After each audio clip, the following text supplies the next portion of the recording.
Okay, good evening, everyone. So we're gonna start this session.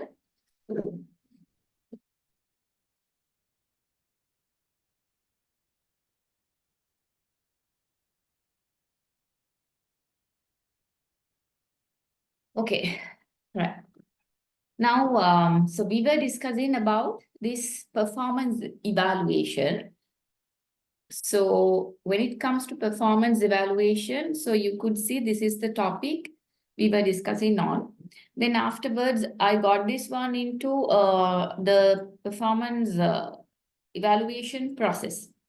So now we are in the performance evaluation process.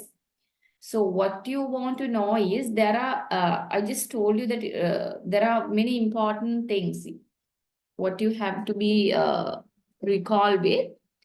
So in process of performance evaluation.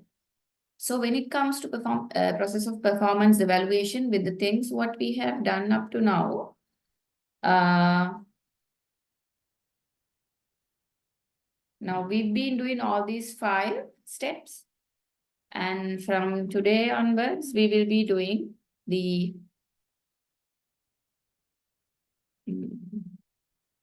I told you all the things what you have to remember in your examination. There are important aspects that you have to focus on here. And we were discussing about all these things, now here. We stopped from recommendations. So you can see the next 6th one is design the form so as to have several section parts. So now what we are talking about here, look at, this is the thing what we were focusing on. Here, look at here. Establish objectives of performance evaluation. And we discussed about formulate policies of performance evaluation and establish criteria and standards. And we were discussing about selecting methods. And now we are into this design, evaluation, form, and procedures. So there you can see, and the 6th one, we are this design, evaluation, form of procedures. Then we have come into this one. How to, now this is also under the same thing, though it is not 6 actually, it should be the 5th one. Do not mix up because we are coming from the 5th. Okay, let me correct it. Otherwise here, this is also a 5th one. So I will put it as a bullet point here. Okay.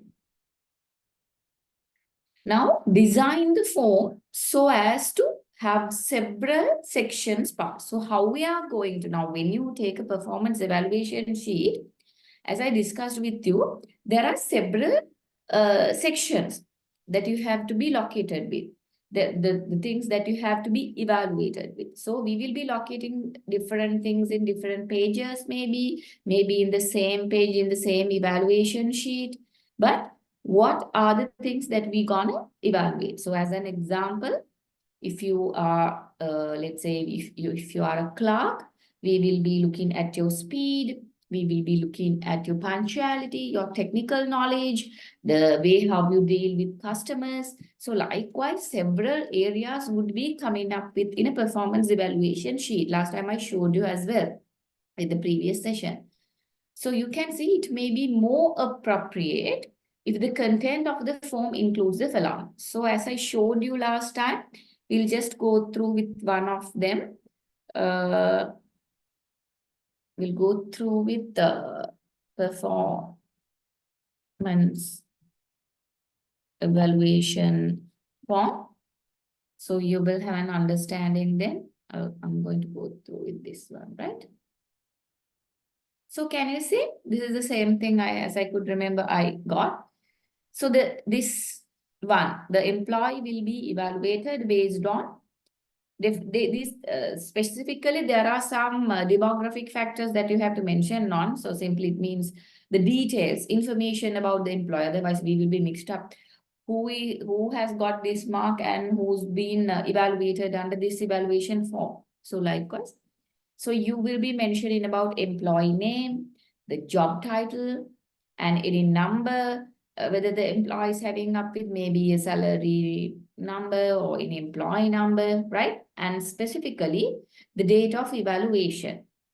That should be a mandatory one, because as I told you, if an employee thinks, okay, this is not the right evaluation and I should get more marks for this one. If an employee claims for this sort of a thing for a court, මට මේක නෙමෙයි එන්න ඕනේ, මට මීට වඩා හොඳ evaluation එකක් එන්න ඕන කියලා කිව්වොත්, so the date is there from which day to which day you are gonna evaluate this one. So then the particular period is there, it is very important.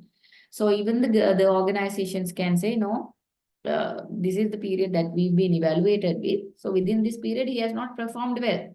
So, and another thing, after this session, I will be taking the performance appraisal tool.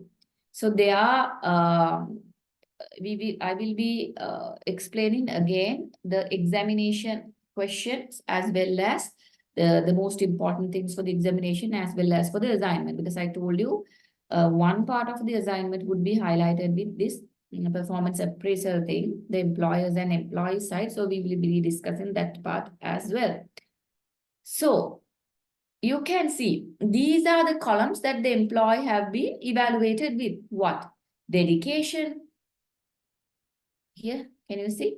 Dedication, performance, cooperation. So under dedication, there are some indicators. In order to see the dedication section, dedication part, there are some indicators. How we can measure the dedication. Reports to work on time. Uses time constructively. So likewise, how to measure the performance, right? Good working knowledge of job assignment, organize and performs work in a timely, professional manner. So likewise, they are the indicators. In order to get the dedication part, these are the indicators. So you can see, according to that, we are giving marks for the employee.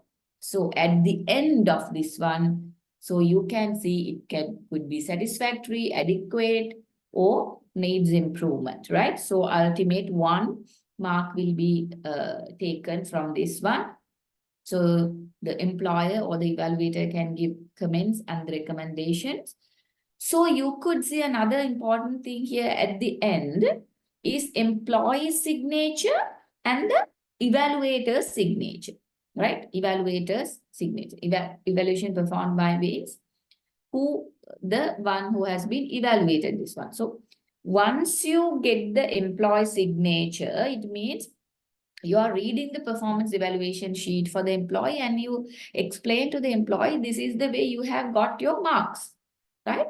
So you are mentioning that thing and you will be getting the signature from the employee. So sign කරනවා කියන්නේ එයා agree වෙනවා මම මේ performance evaluation එකට මම agree කියන එක. So then that thing will be safeguarded the company. So if you could remember, in the Abigail's video last time I showed you, she at the very initial stage, she didn't sign. She said, no, I'm not agree. And she went on. So once the employee is not signing on, employer cannot sign, because it says that you are not agree with the evaluation sheet, so your employee. So therefore, it is mandatory for you to get the employee signature and which date, and the employers or the supervisors, the one who is being the ones who is going to evaluate the employee, name and the signature with the date. So this is the normal way of this, what do you call, the performance evaluation form. So you can see what are the parts that indicates with identification information, as I showed you here, evaluator's name and job type, evaluating in the sense what? The employee's name, job title, department and unit, date, and there are a few things, right?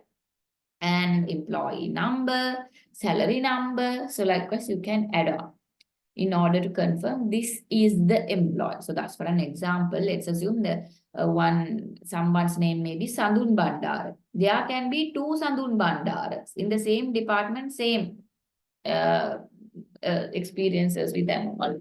So then the people may be mixed up with the name also. So it is always better to have employee number or maybe salary number. So likewise. And part one. Part one is the identification, and part two is the evaluation on results, behaviors, and traits. Now you could see in the evaluation sheet, we were looking at the punctuality, the dedication of work, commitment for the work. So likewise, performance. Now we are looking at the behaviors and the traits of the employee. So based on that, we're going to give marks. So in part 3, comments of evaluator. So if I show you again what I was showing to you. Here you can see these are the traits: performance, cooperation, initiative, communication, the sections that we will be evaluating. And you can see the comments and the recommendations could be provided by the employer. So there what it says, comments of evaluator for notes on present deficiencies. What are the present deficiencies? What do you know present deficiencies? මොනවද මෙයාගේ අඩුපාඩු? දැනට තියෙන අඩුපාඩු මොනවද? Maybe the person may be having communication skills problem. Maybe the person may be having up with some relationship, networking problems. Or maybe the person may be having some technical problems. So those deficiencies can be mentioned in the comment.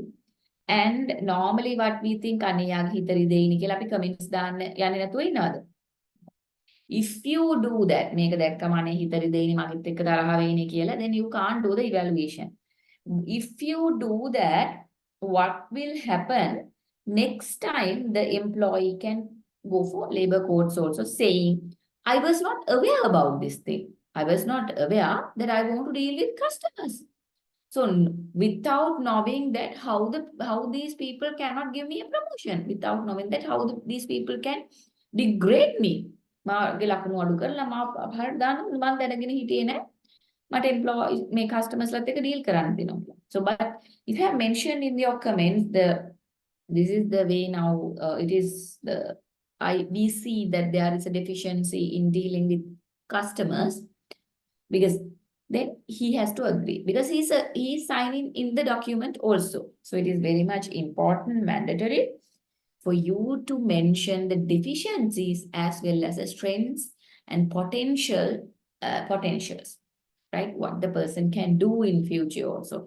As for an example, with the proper training, the person can be transferred into another this department, or maybe to a promotion. So can be considered for a promotion. So likewise, you would be writing the deficiencies and strengths and actions to be taken to fulfill potentials shown or correct deficiencies and other remarks.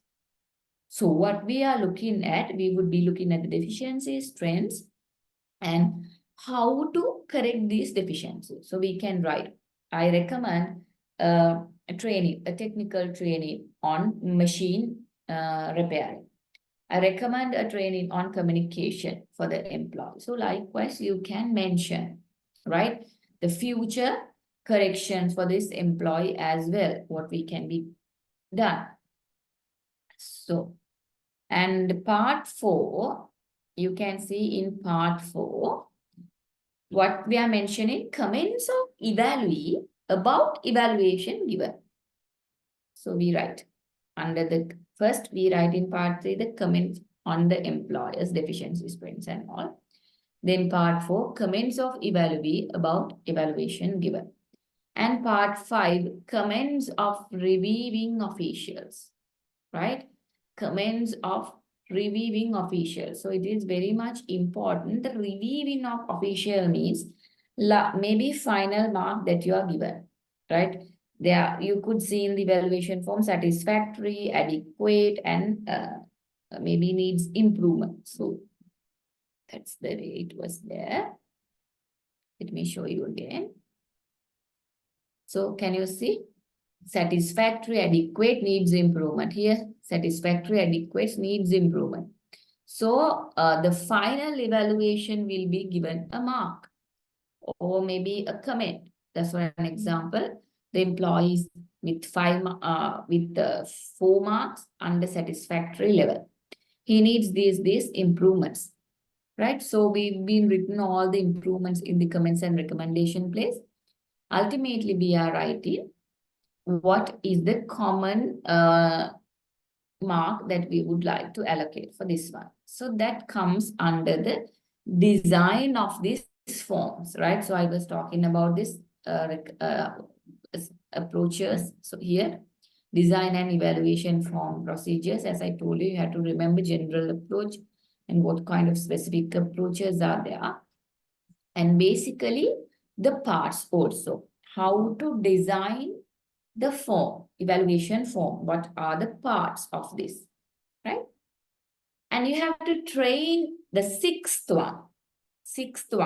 Now we were discussing on fifth one, the stage fifth. Now we would be moving into the sixth. When it comes to sixth, what it says, training of evaluators refers to a systematic endeavor to improve efficiency and effectiveness of evaluators in performance evaluation. Now, it is very much important that all the evaluators should be having a proper training on how to do a training, how to do an evaluation, how to do a proper, effective, and efficient evaluation. I told you last time also, productivity. The productivity word comes as a sum of efficiency and effectiveness. When the efficiency and the effectiveness both are there, so we call it as productivity. What do we call as efficiency?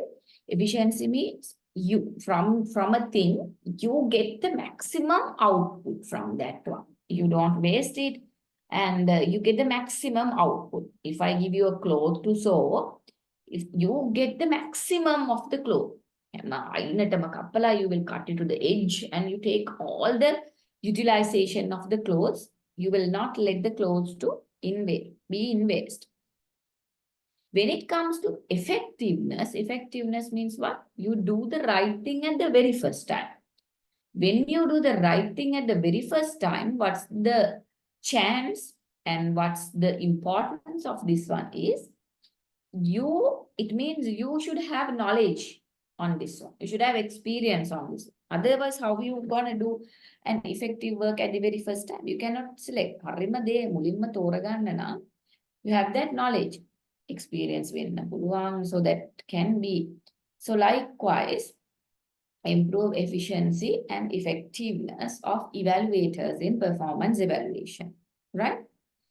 So it should be done in a very systematic way. So I told you it can be, the people may be giving you a foreign exposure, right? People would be sent, the company people are sending you to a foreign country and they will let you to study and come how to practice in the local base. So likewise, and evaluator training methods. What are the evaluator training methods? We can give lectures in order to give a proper training for the evaluators.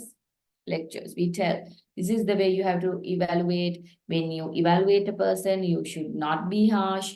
You should be very systematically, it should be done. You should not be biased.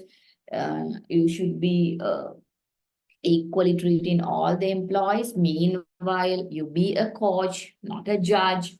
So likewise, you can give all the lectures and how to evaluate all these criteria. In this level, you can give 1 mark. In this level, you can give 3 marks, 2 marks. Otherwise, once the managers and the evaluators are changing, probably the evaluation system also could be changing. Think about the supervisor is evaluating. Last year, supervisor was another one, and this year, supervisor will be me. So, mama evaluate karan, yeah, evaluate kar within me, mama evaluate karan. Because I don't know how he has evaluated. So, therefore, it is better to give a lecture and it is better to give an idea to me on how the evaluation has been done, how the previous evaluation has been done. This is the way that I have to do. Normally, this is the company way that we are doing this performance evaluation and what do you call systems, right? So then there will be a very unique and systematic way of evaluating. So it can be through lectures. It can be through case study method. What do you mean case study method? Are we giving a case study as how we are giving you in your examinations?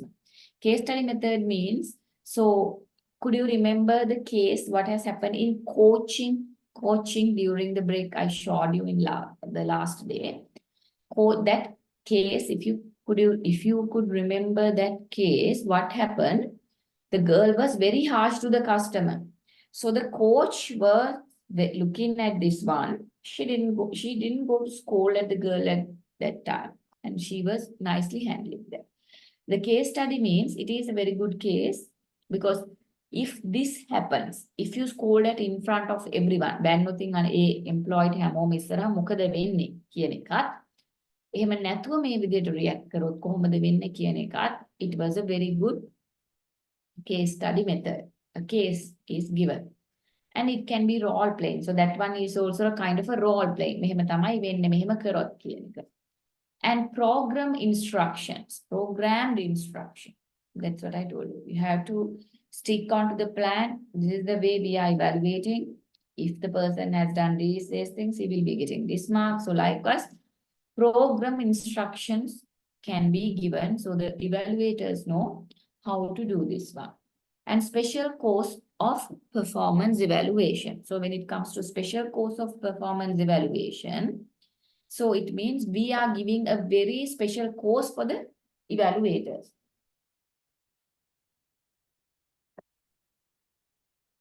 A special course for the evaluator means what? We would be, as I told you, maybe sending for a foreign country, right? Probably in the local base, you'll have to deal with all the Chinese people. You have no idea on Chinese people. And when you are evaluating also, you may be coming into a lot of problems. But if you've been given a training in China, you know, you are watching at how they are evaluating. What is their culture? How they change. So that would be important. So you can train your evaluators. It is the important thing. අපි සාමාන්‍යයෙන් කියන්නේ මොකද දැන් ඔය Facebook වලත් මොනවද යන්නේ nursery වල ගුරුවරු හරියට උගන්වන්න දන්නේ නැතුව nursery උගන්වනවා කියනවා. So lot of problems have come rose up. So likewise people can say how he is going to evaluate me. He has no qualification, he is not qualified. Then ගොඩක් වෙලාවට ඕක forces වල police වල වගේ එනවා because you know some people have been directly enlisted. Directly enlist කරන අයව normally the people who have experience they say they don't have any experience. කොහොමද මෙයා directly තමයි මෙතනට ආවේ. යාට මේ පොඩි තැනේ ඉඳන් ලොකු තැනට එන එක ගැන මෙයාට අවබෝධයක් නැහැ. So likewise people can say that's for an example. You know now, not now, earlier I think, I don't know whether it is happening in now also. Earlier if you have a degree and if you have fulfilled some qualifications, some examinations and all, you can directly enlist as an ASP in police. So what the other people are telling in the police who have come from the very bottom to the SP level, they say he doesn't have any knowledge on what is happening in the lower level. He has not dealt with all these civilians. He has not dealt with all the others. He doesn't know. He has no experience on this. So how the hell he can conduct a lecture to the other ones who has experience? So it means what? So that is why it is better to give always a training to the evaluator. So in police that is done actually. I'm just getting an example for you. So the evaluator, even they are directly enlisted, they will be given a proper training how to train others. So that's another thing. I got it as an example. So likewise, people can say, even clerks also say. Sometimes the clerks with degree, they've been directly enlisted as a chief clerk. And the other clerks may say, we have all the experiences. How the hell he can tell us on these things? He doesn't know how to perform this one. He doesn't know how many files we can do for a day. He has no knowledge, just he's saying. So therefore, in order to avoid all these issues, you can train your evaluators. And it is a very mandatory thing. So even the people will be reliable on the evaluator. Evaluator ගැන වුණත් විශ්වාසයක් ඇති වෙනවා. Then you come into the seventh stage, that is appraise. This is a step where the evaluation of job performance of an employee is actually done by evaluator. So if you take last two, evaluation videos I have showed you, it's based on that. So let me show you another video on an appraisal, so you can have an idea. All the videos I have showed you, that's simply on this performance evaluation. So we'll do a performance evaluation. Another important video. This is also important, so you can have an idea on how it's done. So this one actually. Hello. Communicate in English easily. Use Grammarly and feel confident. Actually, this is the good performance appraisal role play. So let me show you. This is the bad one. Anyway, I will be showing you a good performance appraisal role play. So role play learning means this one. So we do a role play as I showed you here, how to train. So role play. This is a kind of a role play, so you will get a clear understanding on how to do a performance evaluation, also how to talk with employees, how to be patient, how to deal with employees when there's a problem. So likewise, everything you will have a proper knowledge on.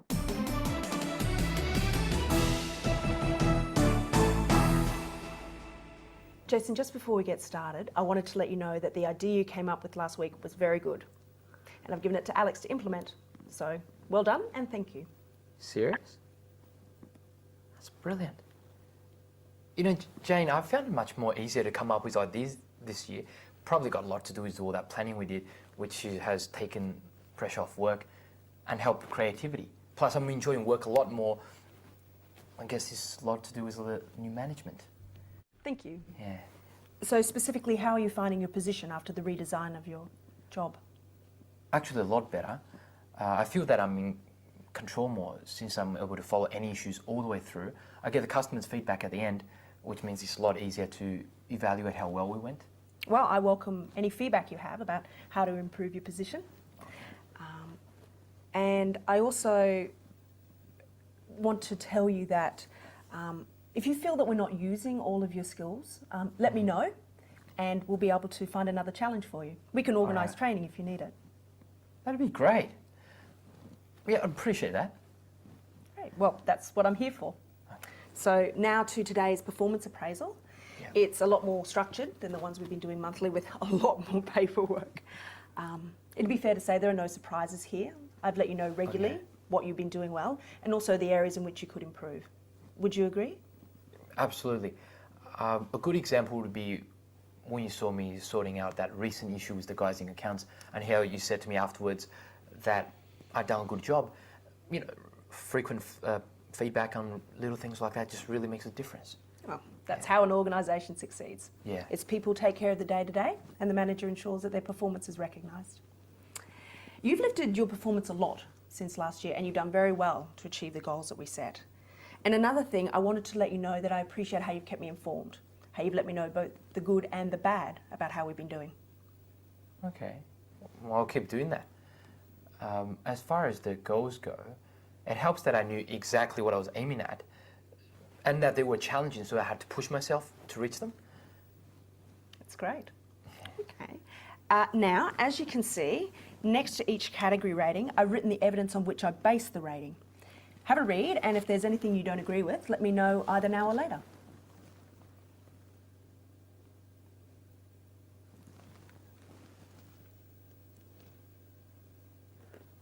Actually, there is something here in the written communications category. You said you haven't seen much to support this. What about that report I wrote a couple of months ago on improving customer relations? Wouldn't that account for this. Oh, was that you? Yeah. Oh, I completely forgotten. My apologies. I thought that was okay. Alan. And back then I really didn't know who was who. It's understandable. It was a fabulous report, and yes, it would change your performance rating. My mistake completely, but thanks for bringing that to my attention. It was a good example of assertive, non-aggressive communication. It's a lot easier to work with people when they're calm and assertive. Cool. I guess I'll walk away with this, have a read of it, and we're going to have a talk sometime tomorrow, if that's all right with you. Yeah, fine for me. How about tomorrow, say 11 a.m? Would you be in a position to make comments by then? Sure. Yep. Okay, I appreciate that, Jan, and see you then. Oh, and thanks again for the feedback and the opportunities you're offering. Thank you. Cheers. So you can see that's a role play, but it gives you a very clear, and all these things are role plays, right?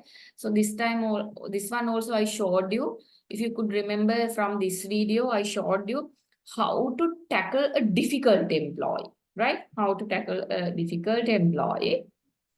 So this in this role play, you could have an understanding. So how and what to do in a performance evaluation, right? So you have to ask the good and bad. Could you see? So what you experience, good and bad. Like then he's saying these are the good things, these are the bad things. And the evaluator is showing you the evaluation form and asking if you are not agree with something, you just let me know. Then when he is looking into that, he sees that something he has done, but he has not been marked a good mark for that one. So she is earmarking that thing for the evaluator. මෙන්න මේක මම කරා. ඒ උනාට මේක note වෙලා නැහැ මේ document එක අර මම කරේ කොහොමද? ඒක ඔයාද කරේ. Whether you have done it. That was really superb. I didn't know. Sorry, I thought it was Alan. So likewise, what does that mean? If something is missed by the employer, that one also we can properly see from a performance evaluation, because we know what are the marks that I have got for each, and I can question why I'm getting this one, and thank you very much for this. And so likewise, you can have a proper appraisal. So the way how you're gonna do a appraisal also, you can learn with this sort of a performance evaluation role play. And it will be creating a very good relationship with the others, right? So discuss performance evaluation results. Once evaluation of performance of an employee is done, results of the evaluation should be discussed with the employee by the evaluator. Now that's what I told you. So you have to discuss. If I am the evaluator, I have to discuss with the evaluate. So you could see all these videos I've been showing you with this, right? These are the things you have done well, you have done teamwork well, but you have not done very good with this affiliation with the students, like this evaluation, right? Good and bad, you can discuss. Generally, this discussion is done through an interview, what is called performance evaluation interview. That's what I showed you. And performance review interview. So it can be called as performance evaluation interview or performance review interview. What are the types of performance evaluation interview? Tell and sell. So simply you tell, these are the things that you have to done. These are the errors that you have been doing. So likewise, most probably you tell. And you ask the people to do the thing. We'll see whether we can find a kind of a video tell and sell performance evaluation type. I'm not sure. Tell and sell. We'll see whether we can find a one. No, I think very specifically we cannot find. So simply tell and sell means you tell what are the things that you have to do, and you simply get it done from the employee. The other one is tell and listen. You tell and you let the employee to tell. What are the things that from your side that you have to tell? Maybe good, maybe bad, what? And problem solving. So when it comes to problem solving, it is another type.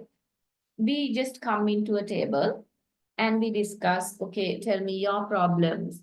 So then the employee is more into telling their problems and we come into a solving thing. It's like a typically coaching.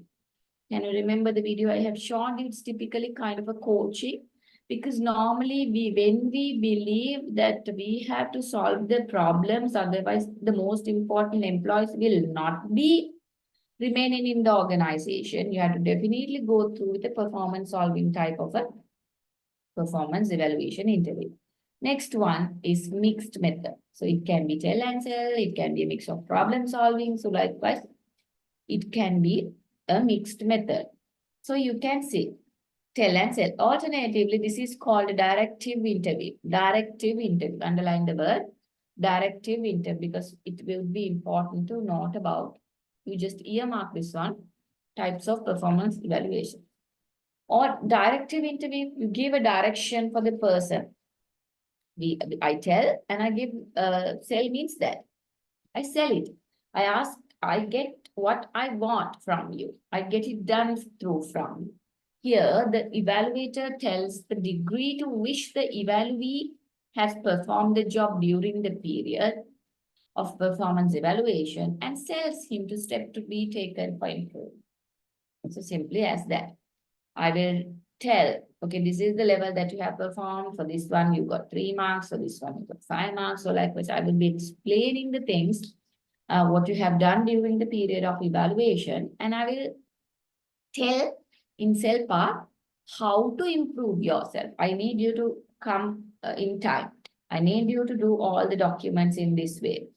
Otherwise, you would not be able to go for promotions. Otherwise, you will not be going to get merit pay. So likewise, you tell and sell is a one method.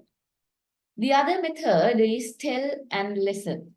So tell and listen, under tell and listen, this type provides the evaluee with a chance to explain reasons, excuses, and defensive feelings regarding performance rating given by the evaluator. What does that mean? You explain the evaluator. See, this type provides the evaluee with a chance to explain reasons, excuses, and defensive feelings regarding performance rating. So, for an example, me as an evaluator, now I am rating you. Could you remember the video with the teacher and principal video? Now, in the principal says the two ladies, the video I showed you with two ladies, just show you what the video is.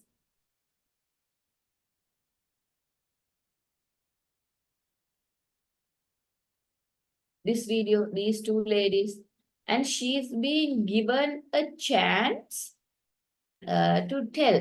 She says, the employee says, the evaluator says, I have seen that you are not very good in dealing with students. I have seen that you are rushing through. So then she can give defensive feelings. Really, I have not noticed that one because sometimes the students are coming through the door and windows. So therefore, it makes me a little bit embarrassed. So like she's explaining. මෙහෙම ඔයාට මේ ලකුණ තියෙන මෙහෙමයි මේකට ලකුණු දෙකයි එහෙම කියනකොට එයාටම එයාව ඩිෆෙන්ඩ් කරගන්න excuses the employee can say, right? Explain the reasons. So that's why it says tell and listen. You tell these are the things that you have done. These are your marks. Then you let the person to talk. You listen. You listen what he says. So the problem solving one, I told you, it's very important. This involves a participative problem solving in which active and open dialogue is established between the evaluator and the evaluee. So you establish a very good dialogue between the discussion between the evaluator and the evaluee. There you are very open and active. You tell everything. If I'm the employee, I tell everything and the employee also says everything. So how to do and what to do. Let me show you a type of a problem solving one after this one. special problems being faced by the evaluee rating to job performance are identified and attempt is made mutually by evaluator and the evaluee to find out solution for those problems. So normally the people will be, special problems will be told by the evaluee employees like ප්‍රශ්න ඔන්න කියන අවස්ථාවක් දෙනවා. So then the evaluator is also coming into discussions and they give a chance. Let me show you a video on this problem solving method where performance evaluation, it's a type of a two parties are doing this one. I'm not sure whether I can find it right now. Performance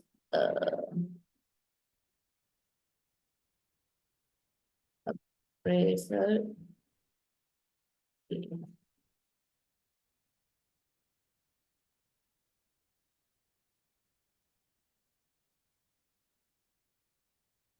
I think I'm not in a position to find it right now.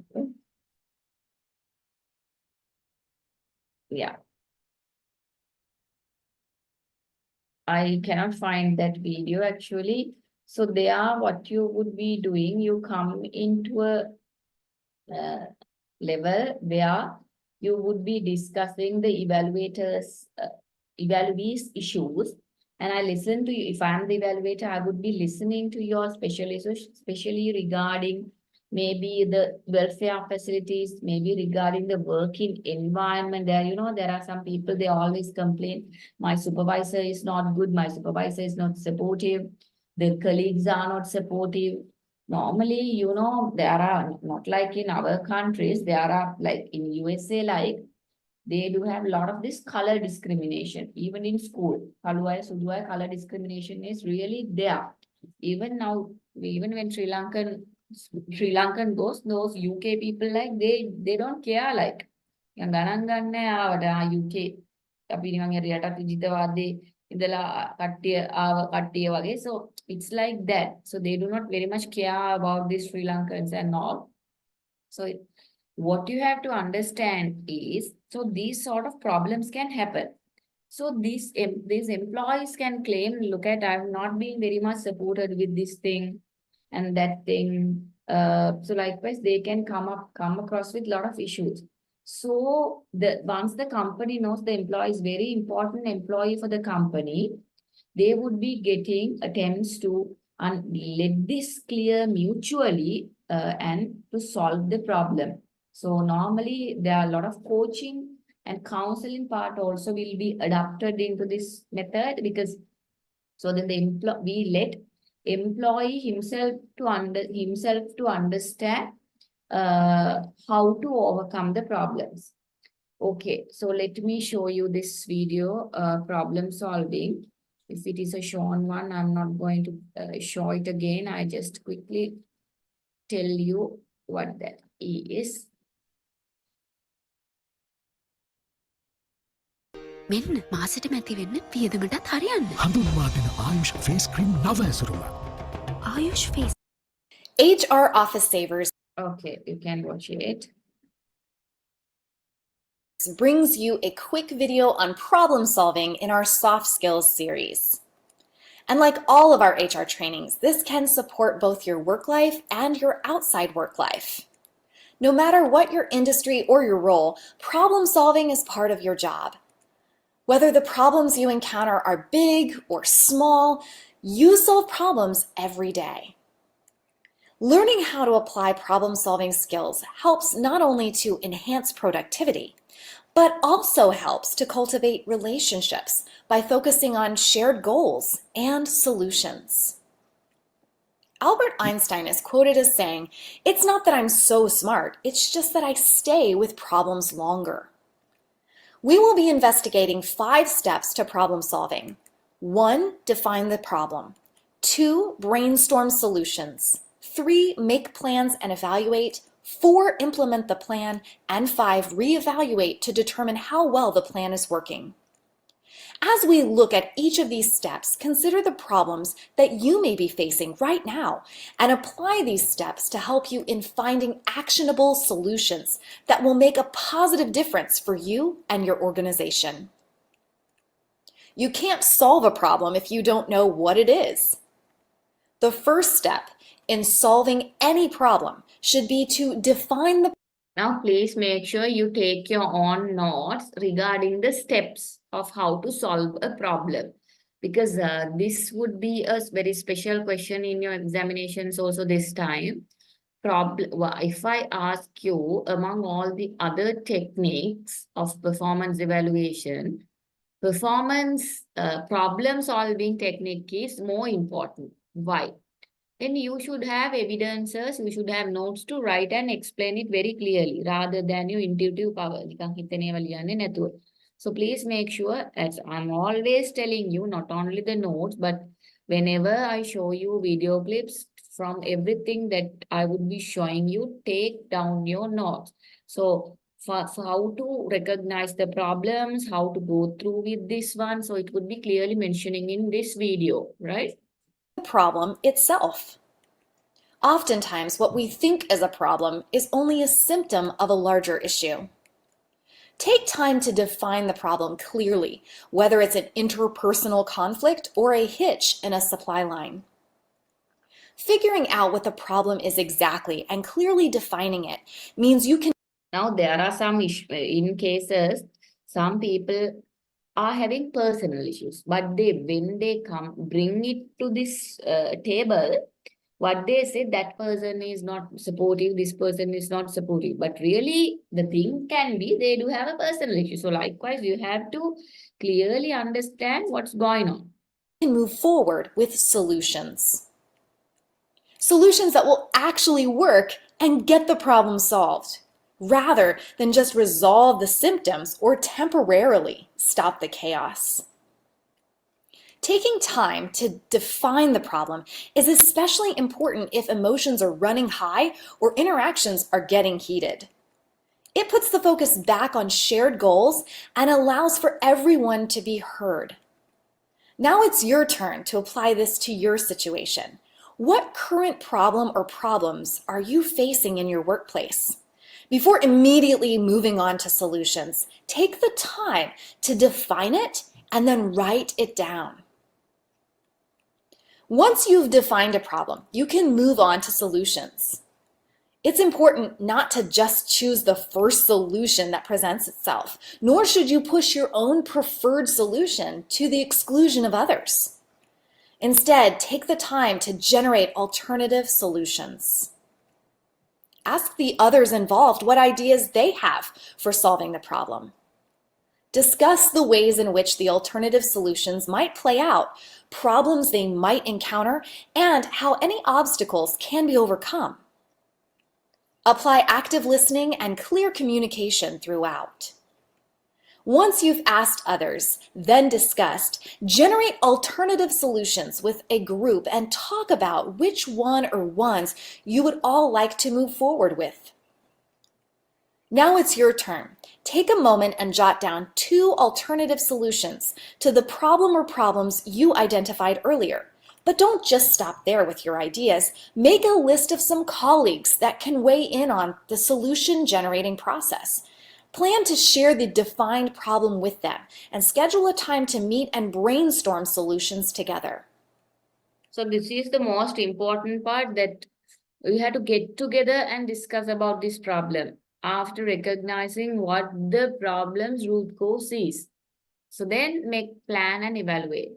With your list of alternative solutions generated, it's time to make plans and evaluate them. Give all alternative solutions equally fair treatment. Ask the group to brainstorm potential benefits to each alternative solution or plan. Then work with the group to anticipate potential problems or obstacles with each plan. Based on these discussions, evaluate which plan or plans seem to offer the greatest benefit with the fewest drawbacks. Also consider whether the necessary resources, people, time, materials, or funding are available for each proposed plan. As the plans are evaluated, it will become clear which are entirely unworkable. Narrow the list until the most workable plans are found. Once the most workable plan has been chosen, it's time to implement it.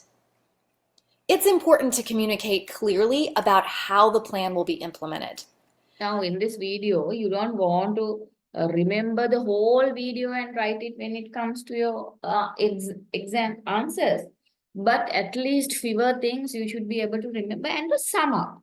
Sum up this video. No need to write the whole thing. But by watching the video very carefully twice or thrice, you sum up the video. Then it will give you a very clear understanding. For me also, when I'm marking, so that even though you have not logged in for the lectures, but still you have carefully watched the videos and listened to the lectures.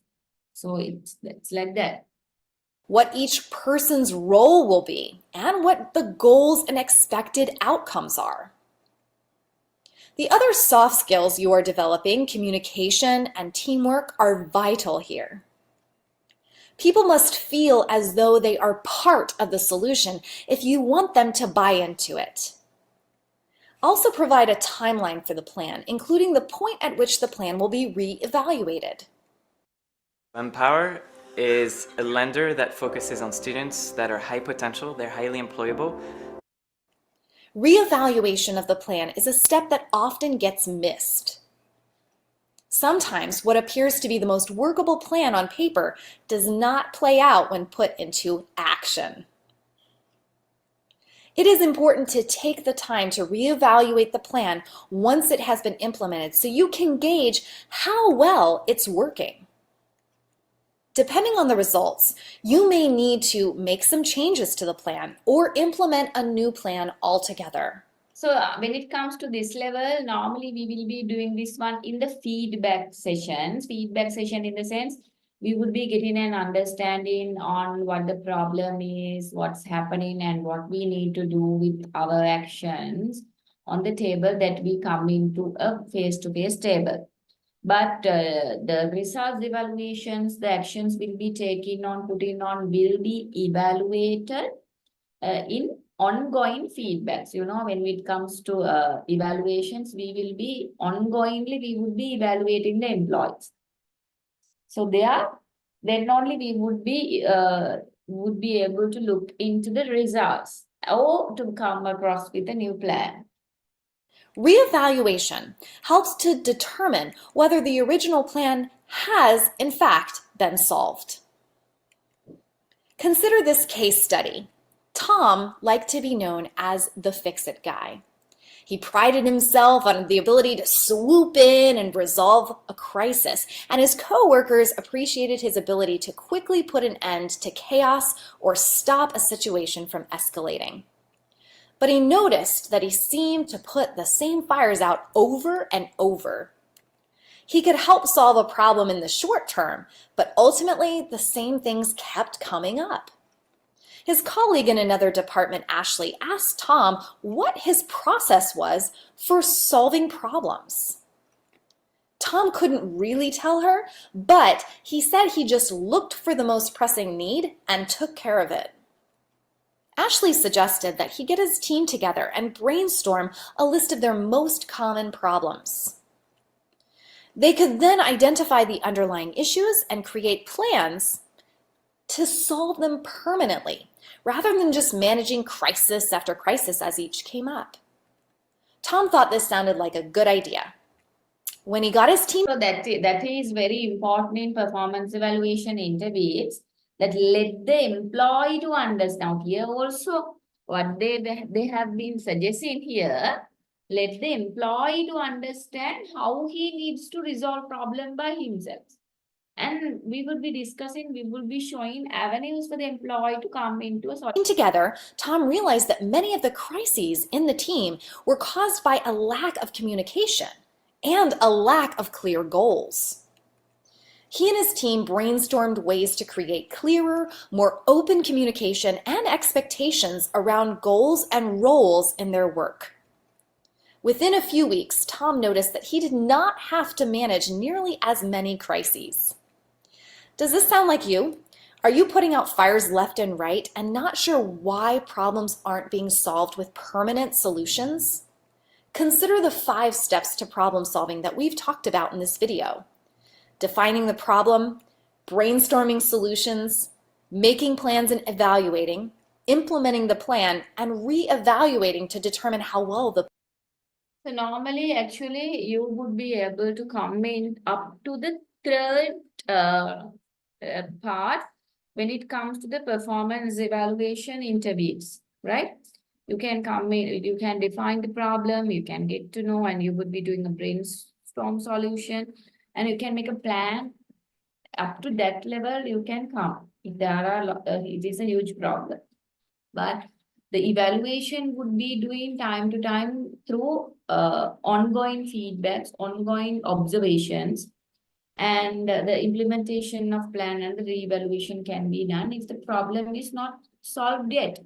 So likewise, so it is important, that's why I showed you it through the video. plan is Why working. it is important. Now you can see there are some other what do you call, tell and listen, tell and sell types also, but problem solving thing is quite important because it always, we normally call it as compromising. Compromising කියන්නේ මොකද්ද? අර අනේ හැමෝගෙම side එක ගැන හිතනවා. We think about everyone's aspect. So it's kind of a that. Okay. And the next one is the mixed method. So mixed can be, it's kind of all together, you would be coming up as a mixed type. There are 2 alternatives under mixed type. First alternative is combination of the tell and sell. What we know, the sell, the problem solving interview. If it is a problem solving interview, you can go for tell and sell. Second alternative is a combination of tell and listen in the problem solving types. So you will tell what are the issues that has happened, and you can listen to the employee as we discussed. So you have to remember there are 2 types: tell and sell in problem solving interviews and tell and listen in problem solving types. Right. Now the 9th one. Now we are discussing what? The process of performance evaluation. So the 9th one is decision should be taken by the respective authorities for various purposes for which performance evaluation is done. So there are always, a problem would be bringing up by the employer. That's for an example, we'll see. Okay, now after doing the performance evaluation, we understand the person needs a salary increment. The purpose needs a promotion. So what is the normal department we would be focusing on? Maybe if you are working for marketing department, maybe marketing department as well as the admin of the organization. So likewise, or maybe HRM. So example, determine salary increment. Completed performance evaluation forms will become reference documents, which will be used in future for various purposes. Because if I'm going to increase your salary, others may question, අයගේ විතරක් කොහොමද පඩි වැඩි උනේ, අය අපේ වැඩි වෙන්නේ නැද්ද? අපි ඔටුවද කියලා පටන් ගන්න පුළුවන්. So therefore, it is better to have performance evaluation forms as reference documents. So we can, as a company, we can show these are the marks that he has got. This is the level he is in. So definitely, we have to give him a promotion or maybe a salary increment other than the others. Example, another promotion. These forms will have to be filled in a proper way and should be kept on files for several years. Computers can also be used in this regard. So you can take computers also to check and to get decisions, because how the computers can use now if you take last year, let's assume an employee is working for 10 years for this company. Every year we are entering the marks and all the details of the employee, the performance rating and all for the system, computer system. So once we get for like, let's say for this in 2001, he got 3 average mark, then next again 3, again 4, again 3, 4, 3, 4, 3, now likewise. So we even can draw a plot chart or line chart, bar chart, how the person has been improved. So that's what it says. So easily you can get the computer assessments for this one. So if we see this employee has been improving, so definitely you can go for promotion. So likewise, what are the decisions that we can take? And last, review and reviewer. So what we will be doing. This is the final step of the model of performance evaluation process, review. Review refers to systematic attempt to find out whether the performance evaluation is being carried out in the manner it was planned and to determine whether the improvements can be made for more successful program. So it's like this. In the review, what we do, we would be looking at, now we have already planned the performance evaluation program. So whether we can carry it out as we plan, right? And the improvements that we have been suggested within this program, whether we can implement it. What do you mean by renewal means refers to reprogramming of the performance evaluation program so as to incorporate all the improvements determined through review. Refers to reprogramming of the performance evaluation program so as to incorporate all the improvements determined through review. So we would be looking at the improvements, what we have looked in the review. So we can reprogram. එක හරියන්නේ නැත්නම් මේ program එක ආපහු වෙන program එකක් දාන්න. අපි මෙයාට improvement program එකක් දැම්ම කියන්නේ. In the review stage, in the review, we say, okay, the person needs to have a training somewhere. It's the review program, what we have planned. But if it is not gonna work, we can make a reprogram. We can change it and we can come across with another improvement. What we have came across through reviews. And now, what are the problems with the evaluator? So as I already told, evaluators needs to be more flexible as well as they should not be biased, right? So I will show you for each of these with different videos. So before that, we'll go for a break. It's almost 9 to. We'll go for 10 minutes break. So we can start at about after immediately 10 minutes. Now it's, you can see 9 to here. So we'll take a break and we'll meet up again after 10 minutes. What I want to tell you is, as I will not be leaving the screen alone, I will show you maybe the same video or how to do what do you call performance evaluation, performance appraisal thing. So you can meanwhile watch it during the break time. So you can see the performance appraisal video I have shown you earlier also. Please make sure you watch this one very carefully and take notes whenever you want. So that would be more advantageous for you once you go for the next lesson also. So we are during the tea break now. So, but I will leave the video on for 10 minutes, right? Okay, so you can watch and you can learn and get all the notes, whatever it is necessary. Effective performance occur as soon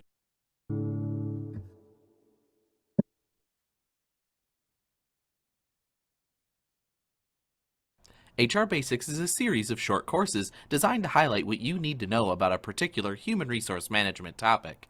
In today's HR Basics, we explore performance appraisals, focusing on the development and management of effective performance review tools. Strong performance appraisals are the backbone of effective performance management, so let's start with a couple of definitions. First, performance management refers to the processes that ensures an organization connects mission with the work of employees. Outcomes of effective performance management include clarifying job responsibilities and expectations, enhancing individual and group productivity, developing employee capabilities through effective feedback and coaching, driving behavior to align with an organization's values, goals, and strategies, providing a basis for making human resource decisions and improving communication between employees and managers. Performance appraisals, also known as performance reviews, guide the process of determining how well employees do their jobs relative to a standard and communicate that information to them. Performance appraisals ensure effective outcomes of performance management are realized. For the purposes of this course, we'll look at the development and management of performance appraisals. By development, we mean the process of creating performance appraisal tools, and by management, we mean the planning, organizing, and leading of performance appraisals. So let's start with development.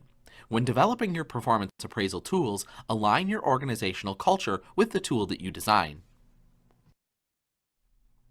When developing a performance evaluation form, do your homework. Find evaluation forms from similar organizations or organizations that share your philosophy of performance management. Use Google or other internet research tools to find organizations or professional associations that provide good examples of what performance tools should look like. Review these results or forms for characteristics that fit your needs. Get inspired through what others are doing and consider how these tactics might be applied in your performance appraisal development. Perhaps most importantly, your performance appraisal tool should be easy to understand and use. Provide clear instructions and examples so managers and employees know exactly what information is required in each section.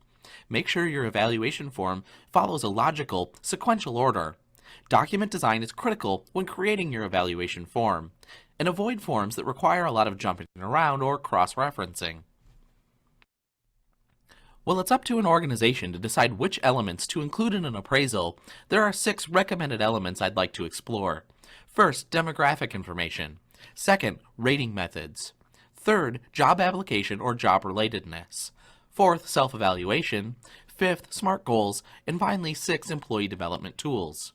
These standard elements will create a user-friendly and useful appraisal tool for your organization. Let's take a look at each. Your performance tool should include demographic information about the employee, people manager, assessment period, and other pertinent information to make the performance management process run smoothly. While a plethora of research and data exists about the usefulness of ranking scales and methods, the following is a simple summary of 2 popular methods available for your performance appraisals. First, a graphic rating scale, which is a scale that allows a rater to mark an employee's performance on a continuum. I recommend no more than a 5-point scale.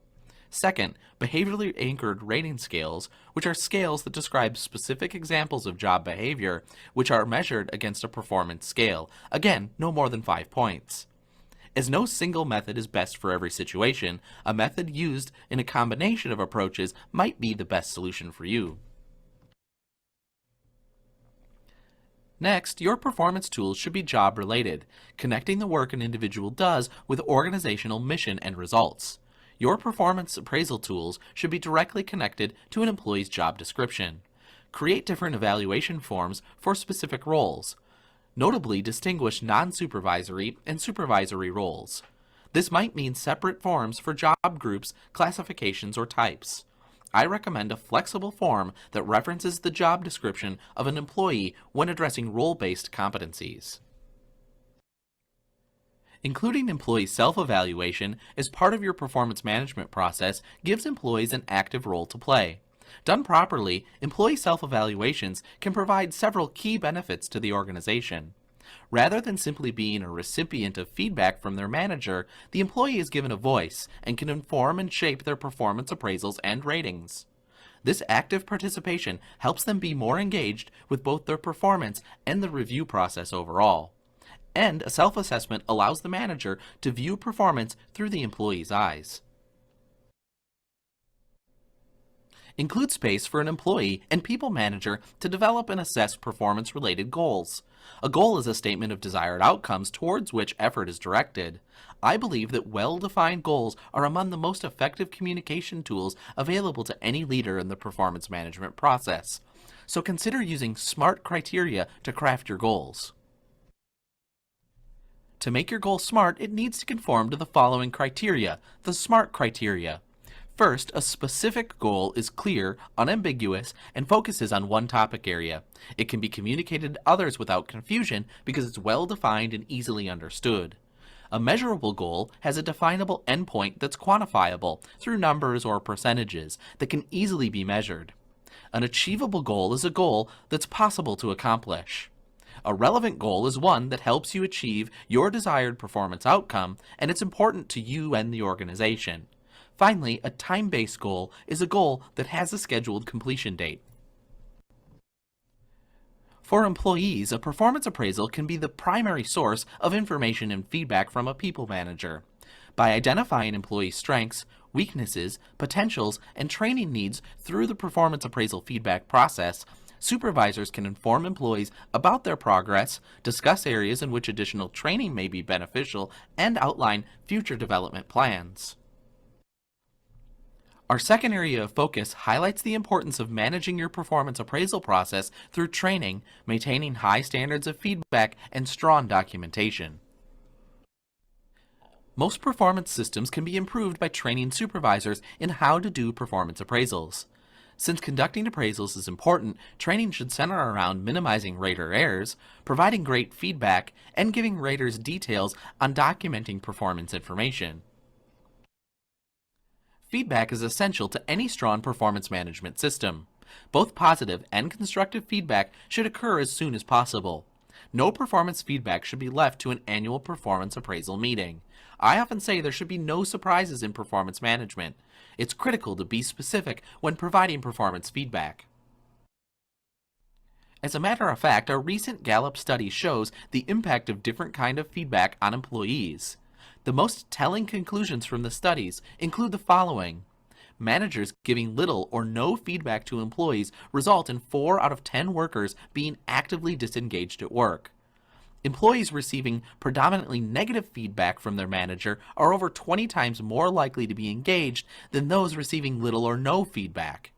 And finally, only 1% of employees who received positive feedback were actively disengaged, compared to a whopping 40% of those who didn't receive feedback at all. There's a simple acronym and model to help you give great feedback. The Earn Feedback process defines a method for communicating feedback for maximum clarity and development. First, event. Provide your employee with the place and time during which the action or behavior which you're providing feedback was observed. Next, action. Describe the specific action or behavior that you're providing feedback on. Result. Explain the impact or consequence of the behavior or action. Finally, next steps. Provide a specific request to change or continue the identified action or behavior, or ask for ideas on how to move forward. HR professionals recognize that strong documentation is critical in performance management. Their challenge is to teach managers how to document performance issues in an appropriate manner. The purpose of documenting performance problems isn't just to protect the employer in the case that a worker files a lawsuit. It's also to show the steps that were taken to help someone be successful at work. Performance documentation must tell a story, rooted in fact, painting a descriptive picture of employee behavior with words. Good documentation creates credibility for the employer by showing that employees are treated in a fair and consistent manner. However, some common mistakes in documentation are made. Here's 3. First, making vague, unclear statements about what the employee needs to do to improve. Second, adding personal attacks or subjective comments. And third, providing little or no evidence to support decisions of discipline or performance management intervention. Regardless of the approach used, managers need to understand the intended outcome of performance management systems. When performance management is genuinely used to develop employees as resources, it works. In its simplest form, performance appraisals are observation. Here are your strengths, your weaknesses, and here's a way to develop for the future.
Well, when it comes to the problems with the evaluator, so one thing is halo effect. So halo effect means like halo means you know that it's like an angel, right? So it means we see someone's good sides only, right? Think about someone is let's say someone is very beautiful, right? So being beautiful and doing work is two different things. But people may say, oh, she's very beautiful and she's very clean. With look at herself also very clean. Should be her work also very clean and tidy and doing things nicely, right? And maybe someone is doing good for sports and but not being for work. But we believe, he's good in this one. He's a clever one. He's a smart one. We can take him. He will do all these things very well. So likewise, halo effect means by looking at a one characteristic, we judge the person, right? So let's assume someone is doing all the extracurricular activities in the organization very well, but may not be the work. But looking at you, you are the person who has done that one, this thing. That's in the mind. So halo effect in the sense, by having that thing in your mind, you will evaluate the person. So we'll see whether we have a video on this one. Something wrong with my cursor.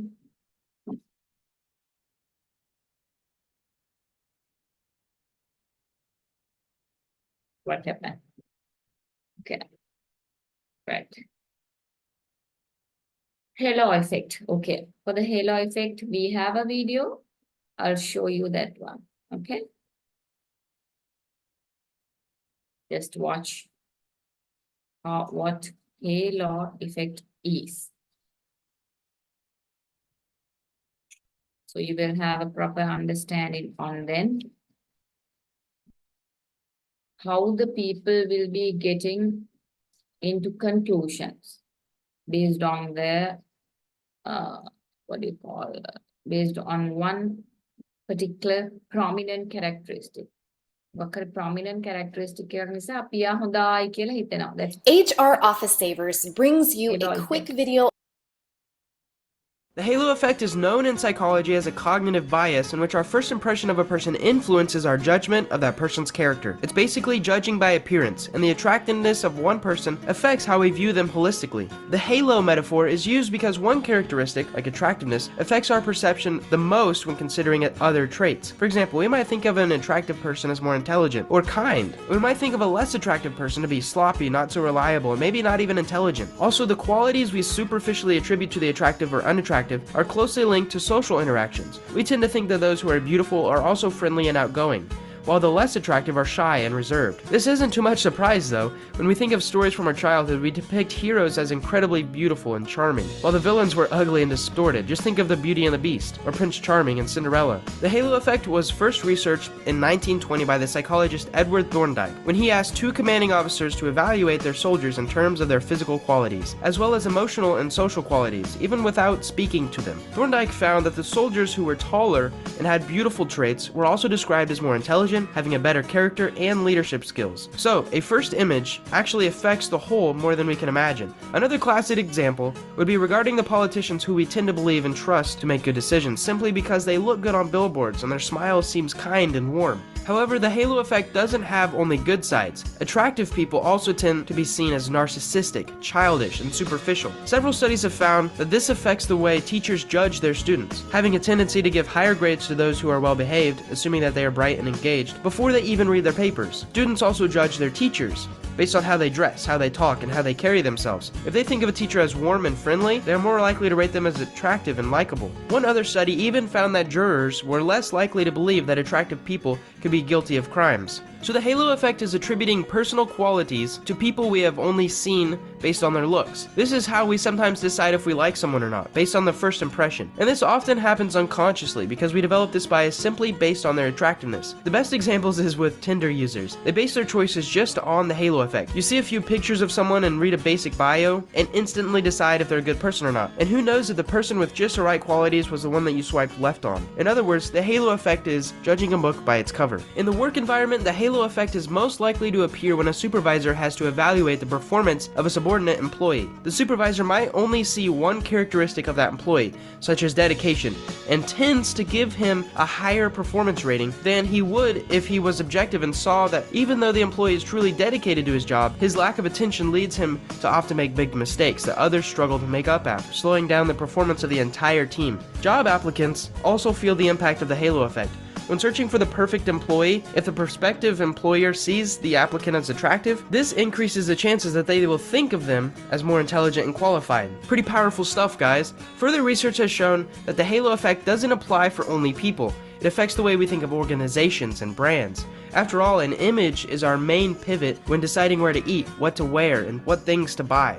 You see a nice cozy restaurant and you automatically assume they have great food. You see a brand using celebrities for advertising. You want to buy their products to feel like a celebrity. The expression, you don't pay for the product, you pay for the brand, is speculating the halo, the image that particular brand has. Another good example is with smoking. That used to be advertised using sexy women and rich men, shown off as being glamorous or hot. And now, even though those kinds of commercials are banned, today's teenagers still smoke because they think it's cool and that it gives them a nice image. Even a company's performance is measured through the halo effect. When a company is growing and successful, we tend to think they have groundbreaking strategies, great employees, a visionary CEO, and a great work environment. When performance starts to drop, we tend to think there are breaches in management. People are unmotivated, stuff like that. So marketers take great advantage of the halo effect when trying to sell products and services, and you should too if you're trying to sell yourself. If they hire a particular celebrity to endorse a particular item, our positive view of that celebrity will automatically be transferred on the product itself, basically thinking if they use it, then it must be good. So what can we do with this information? Try to always be the best version of ourselves, and avoid judging people based on the first impression. This is really hard though, because your brain does it without you even thinking. Real life shows us that less attractive people are actually more likely to become smarter, to study harder, and to be better people in general, because they have to make up for their lack of physical beauty. I've met countless of these kinds of examples, where people with lesser looks are actually 10 times kinder than more attractive people. Life is all about balance, and we should try to know people as they are. Give time to really discover what they're all about, instead of judging them by the color of their skin and on the brand of their jeans. When it comes to products, we can research them before buying. We can read reviews from people who have tried them to see if they're really that good, just like Amazon reviews. Before I end this video, I want to give you guys one more tip. If you want to use the halo effect to your advantage to get people to like you, specifically getting... So this is halo effect. I believe now it's very clear what is halo effect. So when it comes to evaluations also, the evaluators may undergo with this one, halo effect, right? So what do you mean by harshness and leniency? Harshness means you are becoming so rude, right? So when it comes to performance evaluations also, you don't care anyone, you are very harsh, you maintain your levels. And normally when it comes to forces also, it's like that. So they maintain their levels and they may do, so of course forces people can't may go beyond the levels and deal with the others. So normally giving you as an example, so very harsh, right? Harsh means whatever the employees say, they don't want to listen, and probably you don't want to get their comments, you don't want to get their suggestions, very harsh, right? So then also the evaluee or the employee would be very much frustrated and they would think we are not evaluated well. Leniency means you would be more lenient for the employee. ඕනට වැඩිය හොඳ වෙන ඔක්කොම කියන එක ඇත්තද that's what you call as leniency. It means you believe whatever the person says may be wrong or right. Do you have no arguments or no suggestions, no idea? You accept as it is what the person says, right? And whenever he says, I can't go for this thing, I have kids, I have family problems and all. Now, anyway, you are working for an organization, right? Even though you have family, you have kids, it is, of course, the employers need to look after in one side. But they cannot allow every time the employee to be like not working as a non-working employee in the organization because of the family problem or the personal problems. They should work.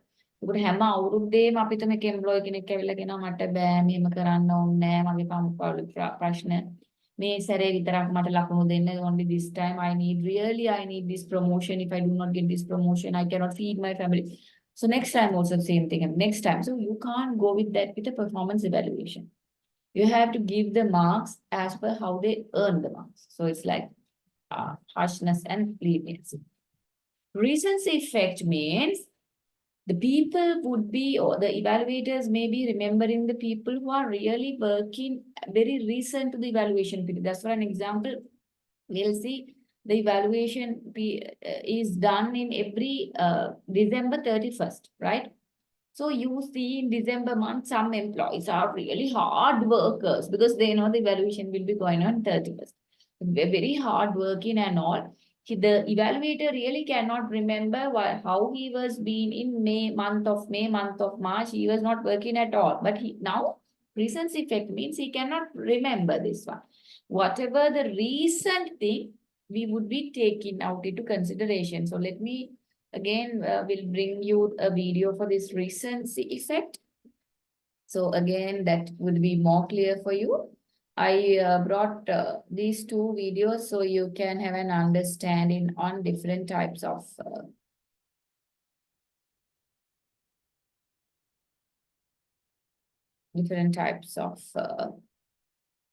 evaluation errors. Okay. So we'll move on. The halo effect is known in psychology as a It's not,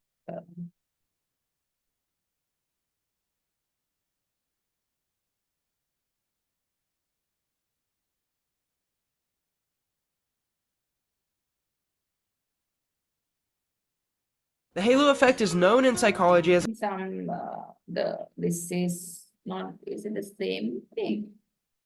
Yeah. Recency effect, I think the video is not there. I have taken the same thing twice. So recency effect, let me find whether it's there. Recency effect. Okay, we'll go through with this one. This one, recency effect. Let's try an experiment. Here is a list of random words. Try to remember as many as you can. Deer, shampoo, cafe, stockings, net, dragon, liquid, crystals, packet, shoe, tennis, bun, gloss, savory, freedom. Now, can you remember the words in the list?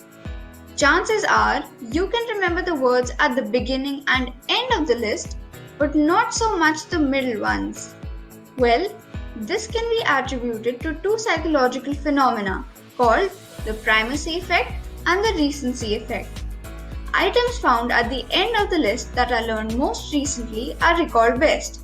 That is the recency effect, while the first few items are also recalled better than those found in the middle, or the primacy effect.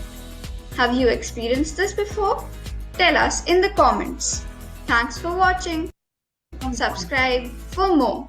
So normally, so you could see an example for recency effect. So there are some videos in the internet also. You can go through and have an understanding on these are kind of performance evaluation errors.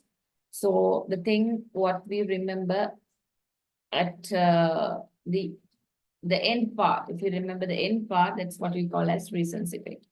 So that is why normally we say if you've been get stuck in the middle of an interview, let's say you've been called for an interview. If you get a time in the very morning or in the very afternoon, primacy effect and recency effect will be working very well. So if you get in midway like, if you can get postponed it or preponed it, it would be more advantageous for you in interviews also because the interviewers will remember you. If you go for the first few, we call it primacy, and the other one is recency. Here the recency effect will be coming across Because if the evaluator sees, this person is working really well, because he can remember only the way how he is working in this December month. So it's a problem. And the other one is personal prejudice.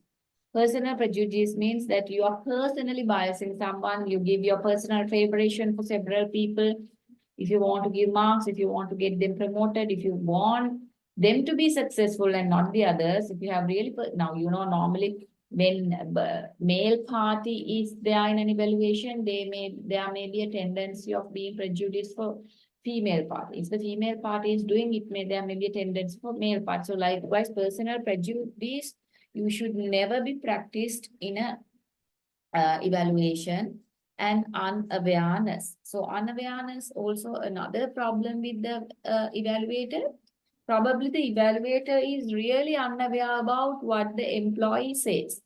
Probably he has no aware about how the employee works, what he's doing, and he knows nothing about, like, let's assume he's newly hired. The manager is newly hired. So he doesn't know what's going on and all. So it would be again another huge problem, his unawareness. So it's very much important for you to remember these type of problems with evaluators. You have to, you have to be looked in and make sure that you should be able to write a very briefly, you should be able to describe these problems with the evaluator, halo effect, harshness, and the leniency, right? So now we will be moving on to our next lesson. Now we finished up with this performance evaluation one, and I will bring you right now the other note, that is performance appraisal. This performance appraisal tool, we are doing it because this would be important for your assignment also. We would be discussing what are the things which comes under employee when it comes to evaluation. Let me bring you this assignment question. You can see the assignment question is what? When it comes to the importance of performance evaluation. So evaluation, appraisal, same word, right? Employee aspect and the employer's aspect we will be discussing in mostly here. Already we have done performance evaluation in manner of different aspects, right? How to evaluate, what are the techniques, what could be an evaluator. So likewise, here we are going to look at the other characteristics of a performance management and appraisal, how we gonna do this one, right? So simply, when it comes to performance management, it is, you don't want to remember the definition of performance management, right? Because we have been already discussed what's performance management. I told you that there are several things that you want to remember at the very first lesson, if you could remember. So even if I ask you what's performance management, you can write it the same. So if I show you that one once again, I told you the highlighted ones you need to remember. These are the highlighted ones. So the performance management will be looking into development of individual, then teams, and then the organization, because we need to improve the individuals first, then only we would be able to develop the teams and the organizational level. The second one, we are looking at the all employee development in a manner of continuous way. So it should be a continuous development, right? So it should be a continuous development. And we would be looking at whether the performance management will be assisting to satisfy the all stakeholder needs. Now, when it comes to stakeholder owners, managers, stakeholders, right? So owners, management, employees, customers, suppliers, all are the stakeholders, එල්මක් ඇති පාර්ශවය කාර්ද company එක ගැන දැනගන්න ඕනිකම තියෙනවා. So those people should be satisfied with the performance evaluation that we do on, and the performance management. Performance management is basically based on the communication and involvement, all employee involvement. We communicate for all the employees what are the organizational goals, objectives, what we expect from employees, what they have to be done, how they have to be done, and all. Then the next one is we are expecting their all employee involvement. So I told you this thing, simply you can take when we consider about performance management, and you have to by heart that. අනිවාර්යෙන් කටපාඩම් කරලා හරි තියාගන්න ඕනේ ඔන්න ඔය කාරණා ටික. So now today we would be able to do these lessons. So we would be able to cover up the many more aspects when it comes to exams as well as for the assignment. So performance, Armstrong and Garden define performance management as a process which contributes the effective management of individuals and teams in order to achieve high level of organizational performance. We are expecting a higher level of performance. How we gonna do this one? We are going to improve the individuals. Once we improve the individuals, and once we improve the teams, and then the organizational development, organizational performance, we can see. So that therefore, we would be looking at individual performance, team performance, and ultimately the organizational performance.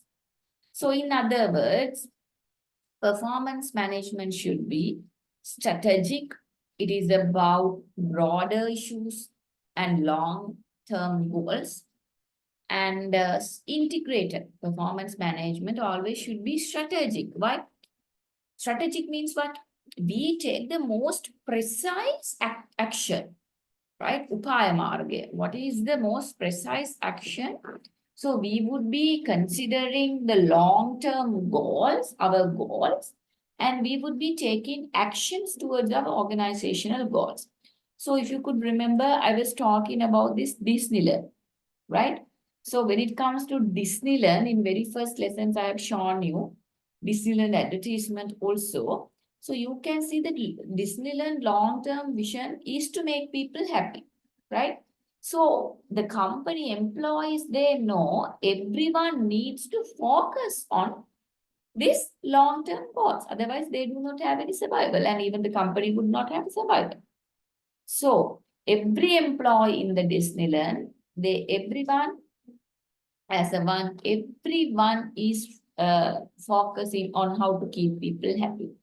They do different things, they do take photos with them, they do a lot of things to keep people happy. Whatever the time is, whatever the condition is. Even if those also people, they also have a lot of problems, early problems and not. Otherwise, they do not come there for the Disneyland and wearing like a Minnie Mouse or Mickey Mouse or like a mermaid and staying in a water for the day. You don't do that. They want, that is their job. So, but they know every employee, every customer should be happy. Otherwise, it is not supportive to be achieving the organizational goal. So likewise, strategic means performance management should be strategic. It means we need to look into the organizational goals, long-term goals. In order to achieve the long-term goals, we have to prepare our workforce. But මෙන්න මෙහෙම goal එකක් ඉස්සරහා තියෙනවා. හිතන්න war in the war, they had a long-term goal by the army. We will finish this one. Not only army, all the triforces, they had this thing. We want to finish the war. That is a long-term goal that's been given. So they've been taken action strategically. Everyone, everyone's performance have been upgraded through a lot of trainings, through a lot of giving advices, directions. Strategically, they have taken that action. So strategic means that once you develop the individual, දෙදුනත් එමය එක එක්කෙනා develop කරන නැත්නම් ඔක්කොම එතන ගිහිල්ලා මැරුම් කනවා. එක එක්කෙනා මැරුම් කනවා. So you would not be able to win the war. So likewise, you have to recognize each employee, their skills, their weaknesses. The skills needs to be strengthened. Weaknesses should be avoided. So likewise, strategic, it's about broader issues than long-term goals. And the next one is integrated. It should link various aspects of the business, people management and individuals and teams. So you have to look into integrated. It should link various aspects of the business, people management, individuals and teams means, as I told you, when we are going for a work, we are not standing alone. We are working with the society. We are working with the other employees. So we are working organizational culture. We are working with the environment. So you cannot live as a separate being.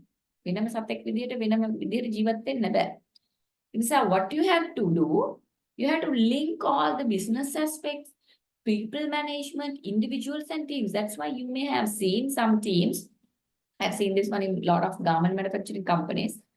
They celebrate birthdays, they discuss several things, they go for movies and all. Why? Why the company wants to spend on birthdays and going for movies and all? Why? Because they want to get all the employees attached for company. So that is a one way to improve their performance because they motivate. Okay, the company is doing all these things for us, right? So therefore, performance management should focus on the strategic and integrated manner. All right? So it should incorporate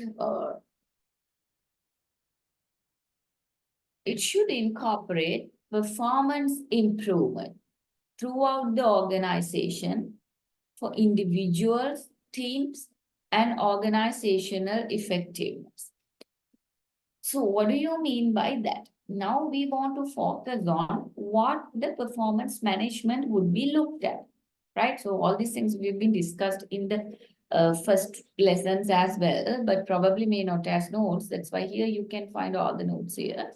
So the first one and this one is really amalgamated with each other because this one has been explaining this thing here also because we want to relate it with the performance appraisal as well as for your assignment question and for the examination questions also because most of the time the questions will be amalgamated with not it will come as a standalone question for performance evaluation. Sometimes there can be, but how to relate this one with how the performance appraisal will be relating with performance management. So that's why we are recalling all these things once again. So performance improvement throughout the organization for individuals, teams, and organizational effectiveness. We would be looking how to do the right thing. Effectiveness means that if right to do the right thing to get the success. So if you want to get the right thing for the success, in order to people to do the right thing, they should know what to do. කසරෙන්ම හරියට කරන්න නම් මම රෙද්දක් දුන්නා මේක කසරෙන්ම හරියට කපලා මාන්න නම් මට experience තියෙනවා. I should have skills. So that is why the evaluation is done and they do the management. Evaluation part එකට පස්සේ ඉන්නේ management part එක. Evaluation part එක උතරින්ද නවතින rate කරලා නවතිනවා. Then giving promotions, giving demotions, giving disciplinary actions, giving merit pay, giving training, everything comes under performance management side, right? So therefore, we would give you trainings, we would give you what you call, whatever the people needs. So they would like to improve this one. So then the organizational effectiveness will be upgraded. So it is about what? Performance improvement. Once we develop individual performance, ultimately it would be leading team performance and organizational performance. The other one, Development. What we need to develop? Unless there is continuous development of individuals and teams, performance will not improve. We need to focus on, underline the word continuous development. Continuously we need to develop. That's for an example. Let's assume while you were in school, you may be learning mathematics, right? So once you are learning this mathematics, so let's say you are not very good in mathematics, but you have been put into a class and you got good marks for mathematics. And next year also you go for class and you get good marks. But after that you are not following, you are not studying at all, right? Can you get good marks if you are not studying? So continuous development should be there if you want to improve. So the performance management would be looking at how to develop individuals continuously. It cannot be a one-shot program. It should be a long-way program where the employees are developed. Right? So we will be looking at development. Then next one is managing behavior. So you have to manage the behavior. How? Ensuring that individuals are encouraged to behave in a way that allow better working relationships. So they need to encourage all the employees are in a better working relationship, right? So how you need to do that? Supervisor and employee, employee and customer, employees and subordinates, employees and colleagues, superiors, subordinates, peers. Customer. We should, that's why 360 evaluation is done, because you need to deal with everyone in a positive manner, right? Otherwise, again, the company cannot be successful. If you deal with only good with your superiors and not for the subordinates, not for the peers and not for the customers, it is not good, right? So you need to have a proper behavior where the relationships are really built up. Relationships would be much more happier when you work in that. So, therefore, we call it as it should incorporate performance improvement, development, and managing behavior. And why manage performance? Why we need to manage performance? Encourage and reward behaviors that are aligned with organizational mission and goals. Encourage and reward behaviors that are aligned with organizational mission and goal. What does that mean? What does that mean? You are encouraging reward behaviors. Reward behaviors means what? The things that you would be rewarded with. Maybe merit pays, maybe promotions, maybe salary increments. What you rewarded with. These rewards you have to be explained, and you would be doing rewarded behaviors once you would be achieving the organizational mission and goals. That should be aligned. That's what I told you last time also in the last session. Think about the company. There is a company goal for a goal. We need to maximize our profitability from 1 million, right? For the month, we'll say 1 million for this month. So let's assume there are 10 people in this. If you want to maximize, if the objective is maximizing from a 10 million, right? Assume there are 10 employees, 10 executives, right? Executives. So under the 10 executives, there are a lot of employees in the marketing team. So once we know what the organizational goal is, we are giving for each executive a goal. You need to come up with at least 1 million from your department. Profitability. Again, 1 million. 10 million. So the executive, what the executive or the manager, maybe the director will be giving a goal for the lower level employees who are maybe sales representatives or marketing directors or maybe junior executives or maybe Okay, you need to come across with all these things, right? You need to come across with all these goals.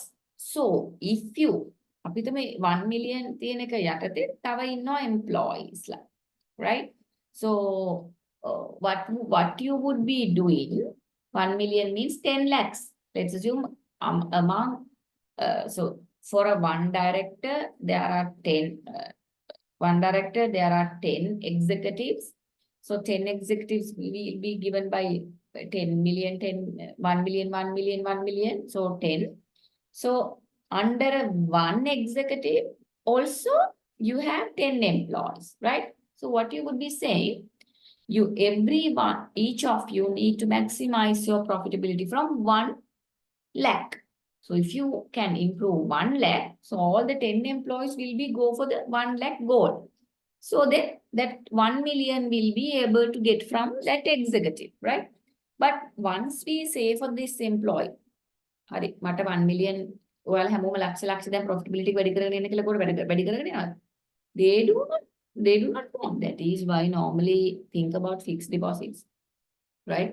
When we go for a government, what do you call, bank, like People's Bank, they do not want to improve their fixed deposits from the customers at all. Why? They do not care. නිකන් රජෙන්නේ පලියෙන්නේ ඒගොල්ලන්ට වැඩක් නැහැ. මොකද ඒගොල්ලන්ට fixed deposit මිනිස්සු දැම්මත් එකයි නැතත් එකයි. They get their salary. So they do not have any motive to improve that one. But go for a private institute like HNB Finance and those type of finance companies. For the, what do you call, for these fixed deposit, the separate manager is there who is handling and talking very well, coming to us, coming to our home and giving all the applications and all. ගෙදරට ඇවිල්ලා මම fill කරගෙන යනවා. එහෙම කරනවාද People's Bank එකකින් ජීවිතේට? No. So why is that? Because they have given a target. And this target has been aligned with their commissions, right? Once you achieve the target, then only you will get promotion. Then only you will move for your commissions. It is a very, what do you call, tactful thing. That's why we have the way how we can align the organizational goal with the individual goals. But because all the individuals want to improve themselves, they will never work even by merely saying. So you need to clearly explain how the things should be done, right? Aligned with organizational mission and goals. People want to feel what they do adds value and understand their contribution to the team. People want to feel what they do add value and understand their contribution to the team. So you need to understand why managed performance we are talking about. One is to align individual goals with the organizational goals. The other thing is what? They should feel that we are adding a value for the company. We are important for the company. I'm important for the team, right? That's why they even in the interview say, did you do that, Sha? That's a great work. So why we appraise them? Then they will be more motivated in doing many more things. Curb or redirect non-productive activities. So you have to maybe cut off or maybe to look into what are the unnecessary things. In a non-productive activities, there can be non-productive activities in a particular work. අපිටම wall එකක් බඳින blog ගල් ගේනවා. සමහරට unnecessary movements හෙට මෙහෙට එක ගලක් ගේනවා බඳිනවා. So you could take all the things and do that thing.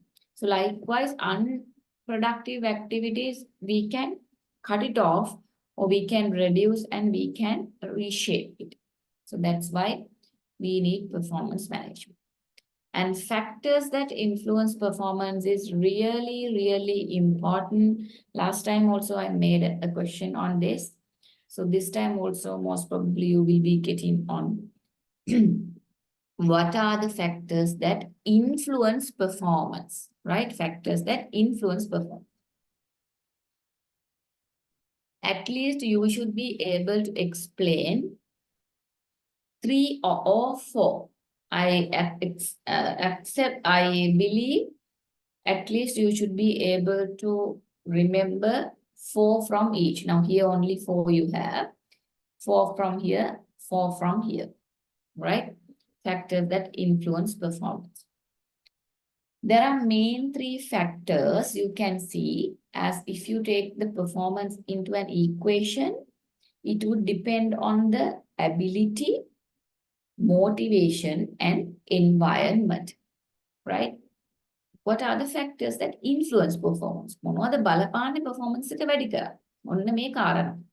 First one, I'll come across with ability, right? If it is very, I believe it is very, very clear. Ability is of course influencing for someone's performance. It depends on the experience. It depends on the technical skills. What do you mean by technical skill? The skill that a person has in order to do their job.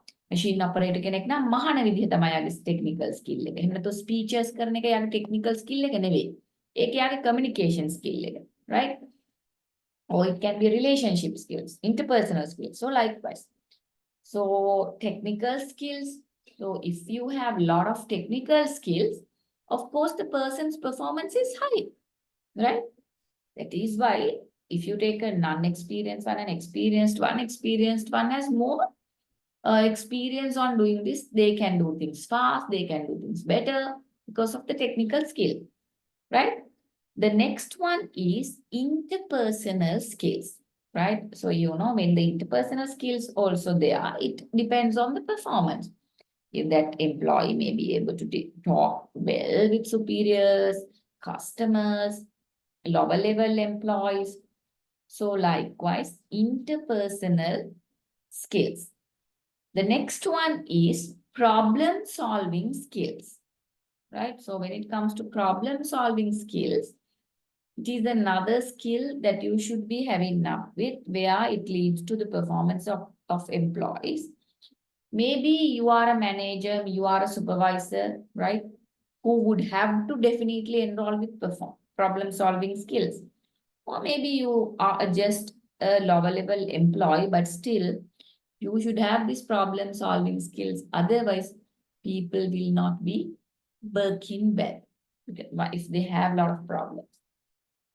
The other one is communication skills. So when it comes to communication skills, the way how get the attraction from the others through our communication, right? It is also very important how to do a proper communication. And physical limitations. What are the physical limitations, right? Let's assume my hand is not working very well. It's not functioning very well, right? So can I do fast as how others are doing? How the other both two-handed people are doing? We can't do. I can't do because I have only one hand. So likewise, physical limitations also will be influencing the performance. Maybe if someone is pregnant, maybe if someone is very old. So all these physical limitations also result in your performance. So that is why normally once you are very old, you are given a retirement. අවුරුදු 55 වෙනකොට රිටයර්ඩ් වෙනකොට යන්න ඕනේ. තව දික්කර කර ඉතින් ඊටියට යාගේ physical limitation එකක් තියෙනවානේ. නේ? So he would not be able to perform well, probably, right? For a jobs like that, which requires physical limitation. Now, if you take lecturers like all, you don't want, there are no physical limitations very much. Still there is the voice, sound, activeness and all. But there are some jobs, definitely we need a proper physical skill. Okay, the other one is what? Environment. What do you mean by environment? So environment in the sense, how we, now first I would go for then motivation, right? Motivation. So ability I got as it's easy. You can see once an employee is motivated with a proper environment, the ability goes up. That's what it simply says. Once an employee get a proper motivation through proper environment, the ability will go up. Motivation. Why? In order to improve the performance. What are the motivating factors?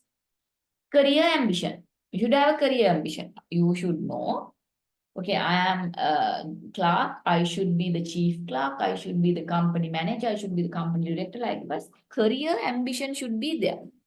Once a person is given a career ambition, he gets motivated.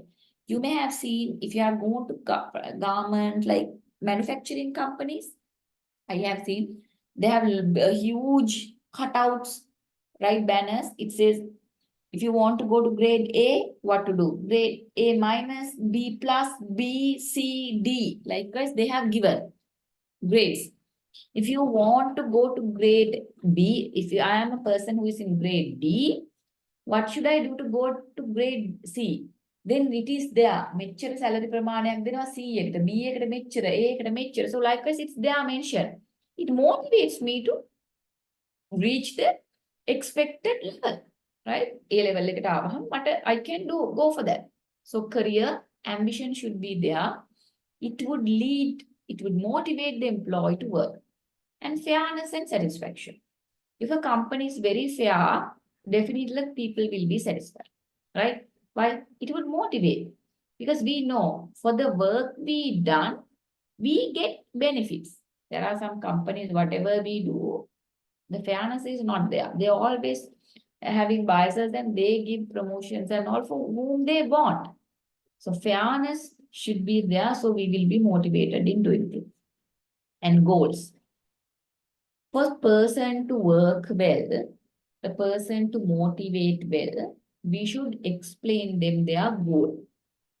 That's for an example. Disneyland has been very clearly mentioned. What is the goal? To make people happy. In order to go for that vision, these are the things you need to do.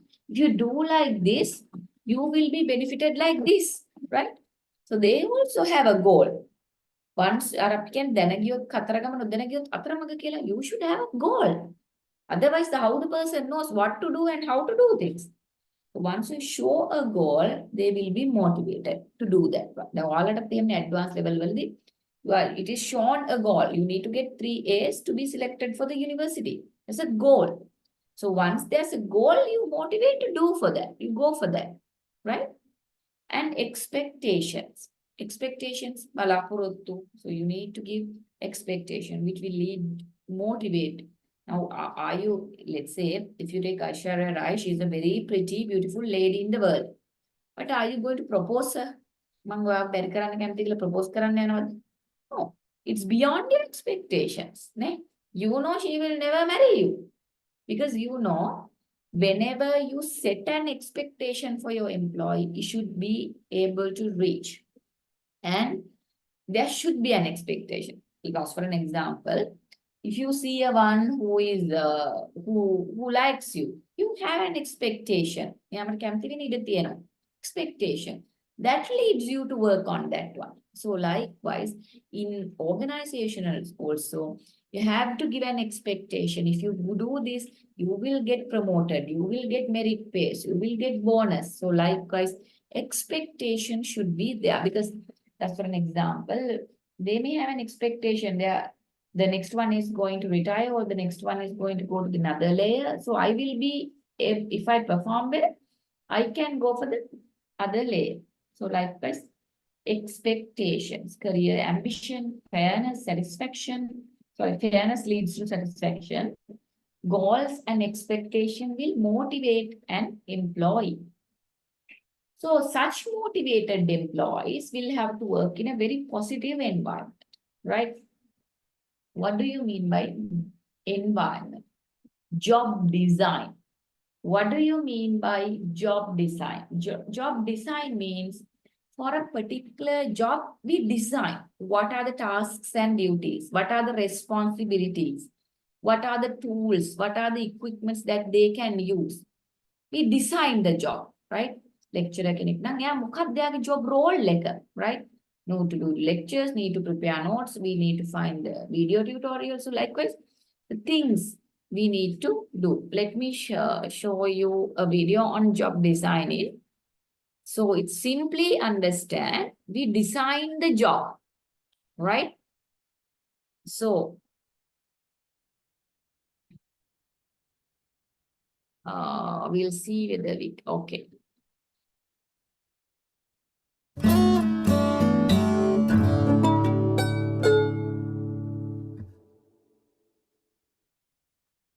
Have you ever wondered why jobs are set up the way they are? Let's take a look at job design.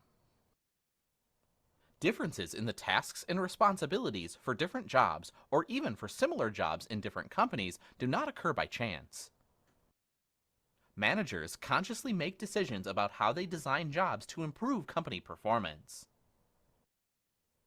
Job design involves determining the tasks and responsibilities that employees in a particular job are expected to perform, as well as how they need to interact with their coworkers to realize those contributions. Job design is a key component of effectively managing employees because it's one of the major ways to translate company goals into the specific actions that employees need to do in their jobs. When done effectively, job design helps employees focus on the tasks and responsibilities that optimize their potential contributions for competitive advantage. Some of the key issues managers must consider are: what tasks should you emphasize when designing a job? How simple or complex are the tasks? How many tasks can your employees perform? And how much flexibility do you provide to your employees in terms of how and where they carry out their tasks? In addition to deciding how to design jobs, managers must understand the competencies that a person needs to have to be successful in performing the job. This secondary aspect of job design is called job analysis. Job analysis is the process of systematically identifying the tasks, duties, and responsibilities expected to be performed in a single job, as well as the competencies, the knowledge, skills, and abilities, known as KSAs, employees must possess to be successful in the job. Two important outcomes of job analysis are the creation of job descriptions and the identification of job specifications. Job descriptions are written summaries of the specific tasks, responsibilities, and working conditions of a job and include a list of the job specifications. Job specifications are the specific competencies required by a job holder to be able to perform a job successfully. Job descriptions and job specifications serve as valuable tools for other employee management activities managers must perform. The ultimate goal of job design is to enhance company performance. There are two considerations from this perspective. First, managers have to understand the role that different jobs play in attaining competitive advantage for the organization. Each job is unique and adds value in different ways. What specific tasks and responsibilities, if performed as expected, will maximize the value added of each job? Second, managers must make decisions about how employees will perform their jobs. These decisions shape the nature and extent of employee contributions towards company objectives. Most jobs may be performed in many different ways. Job design and job analysis also serve a critical role in managing employee attitudes and behaviors.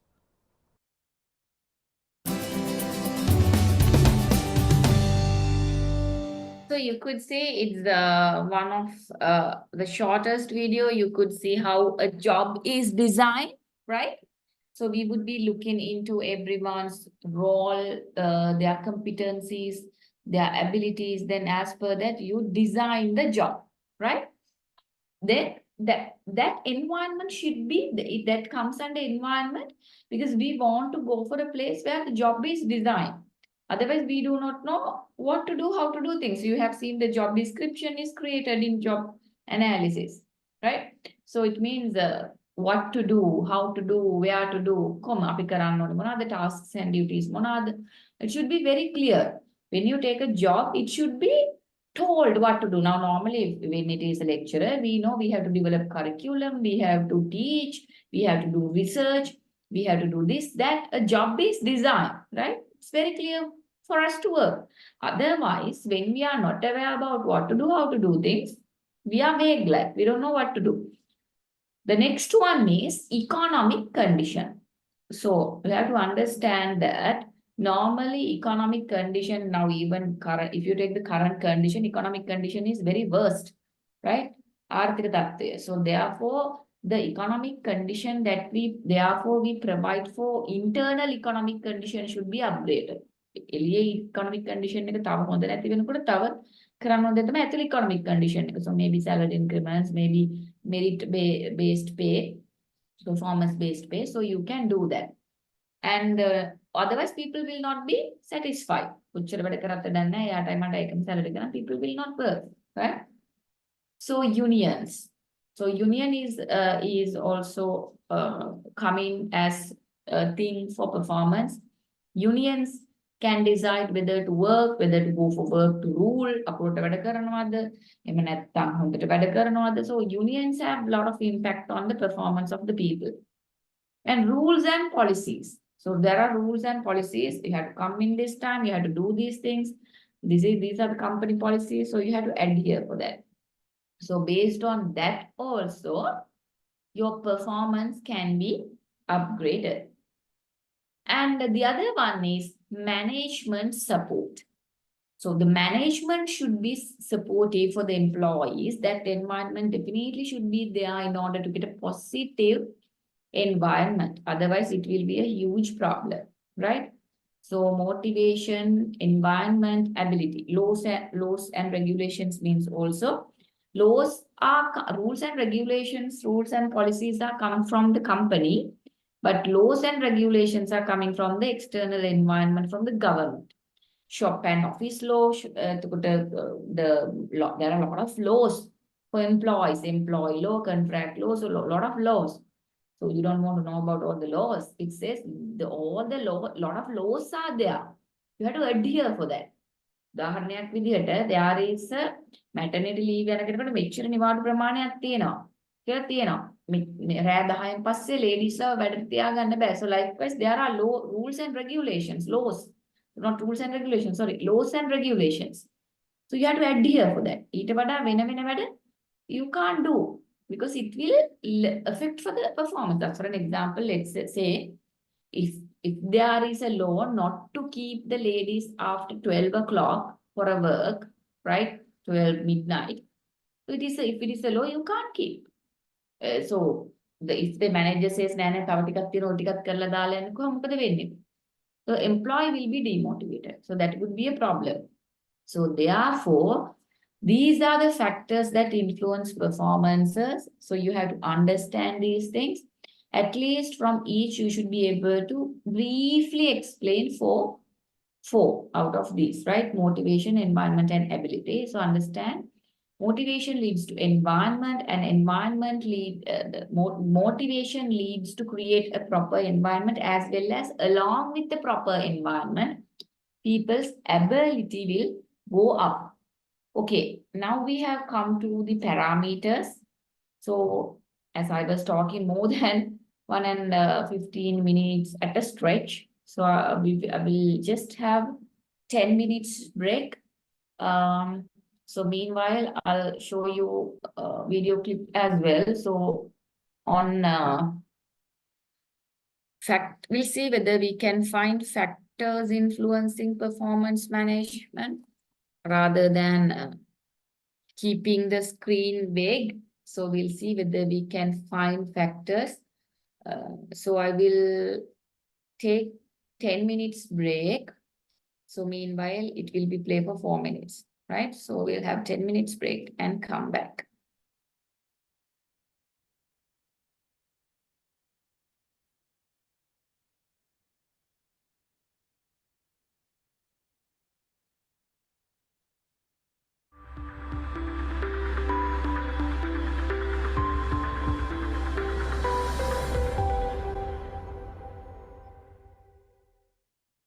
Hi, today's bite is all about performance appraisal, what it is and how to implement it by looking at AIHR's top 5 best practices. Stay tuned. What is a performance appraisal? Performance appraisal is also referred to as the performance review, performance evaluation, and employee appraisal. Performance appraisal is a method to regularly evaluate an employee's job performance and overall contribution to the company in an effort to improve that performance. Performance appraisals help to provide feedback. It is a formal moment intended to evaluate job performance. It also helps in making key employee decisions, including giving bonuses, promotions, and firing. A crucial element of the employee appraisal is that it is a shared responsibility. On the one hand, it is a shared responsibility between the employee and manager. While the manager has the lead in this process, an active involvement of the employee creates the buy-in that is necessary to make the improvements that the performance appraisal is set up for in the first place. On the other hand, conducting performance management is also a shared responsibility between the manager and HR. The manager does the execution, but HR helps in guiding the performance appraisal process. What are the 5 key success factors of a performance appraisal? Every company conducts their performance appraisals differently. However, there are several best practices that every manager should know. 1. Use a clear outline. Both managers and employees may feel uncomfortable during the performance appraisal. It is arguably the most formal setting they will be in all year, and it doesn't happen often enough to make it a common phenomenon. Using a job performance evaluation form or some other appraisal outline will be very helpful for both the preparation of the meeting and for doing the performance review itself. We attach a link to a performance evaluation form below as an example. 2. Involve the employee as much as possible. One of the key challenges in employee appraisals is creating buy-in from the employee. This is backed up by science. A meta-analysis found a strong correlation between the participation of the employee in the performance evaluation and their buy-in. Employee participation is the extent to which employees are able to participate in the performance appraisal session. Employees who participated in their performance review were more satisfied, rated the session as much more fair, useful, and were much more motivated to improve. The meta-analysis we mentioned previously found that a high degree of employee participation explained up to 40% employee satisfaction, 35% of perceived fairness, 30% in perceived usefulness, and 19% in motivation to improve. This shows that it definitely pays off to involve the employee. 3. Start with the bad news. Most of us have learned to start with good news before delivering the bad news and suggestions for improvement. According to Daniel Pink, employees are more satisfied when bad news is addressed early on in the interview. Positive information is then saved until the end, so the meeting will end on a positive note. 4. Employees want more regular feedback. Getting feedback once a year is not something that will drive performance. Employees report they are looking for regular, continuous feedback to do their work better. Find ways to let managers touch base with employees continuously using technology. 5. Carefully document your employee performance appraisal sessions. Important decisions about whom to promote, which salaries to raise, but also who to terminate are based on performance management information. Performance appraisal meetings should, therefore, be meticulously documented. Performance data should be assessed and reported in a standardized way across the organization and stored in a central database. This is also important when you switch to more continuous feedback. This wraps up our bite on the performance appraisal. In this bite, you learned what a performance appraisal is and 5 best practices to implement it in your own organization. If you want to know more about performance appraisal, check out our in-depth written article in the description link. Remember to stay up to date with our learning bites by subscribing to our channels, and if you like this video, make sure you like and share it, and I'll see you soon in our next learning bite.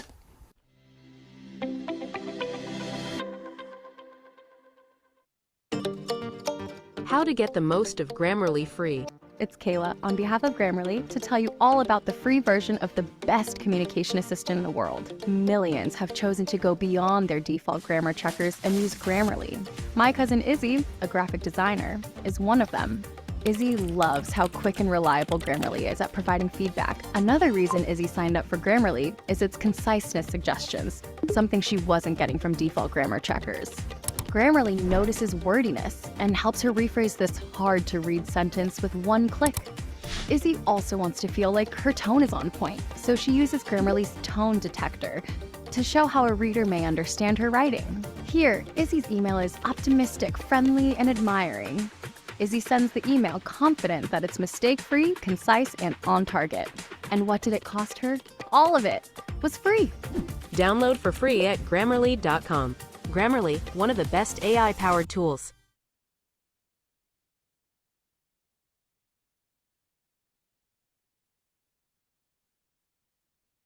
Oh.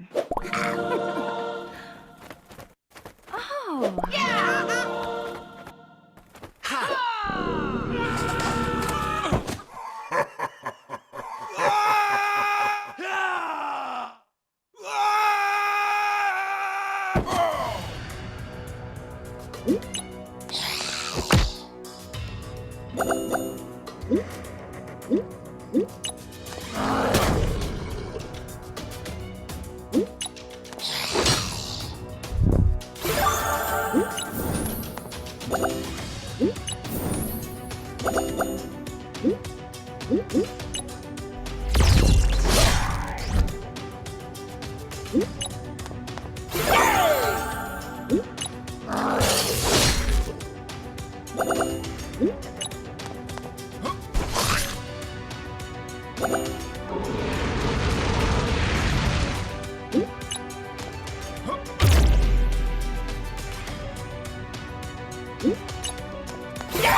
Okay, so we are back to the session again.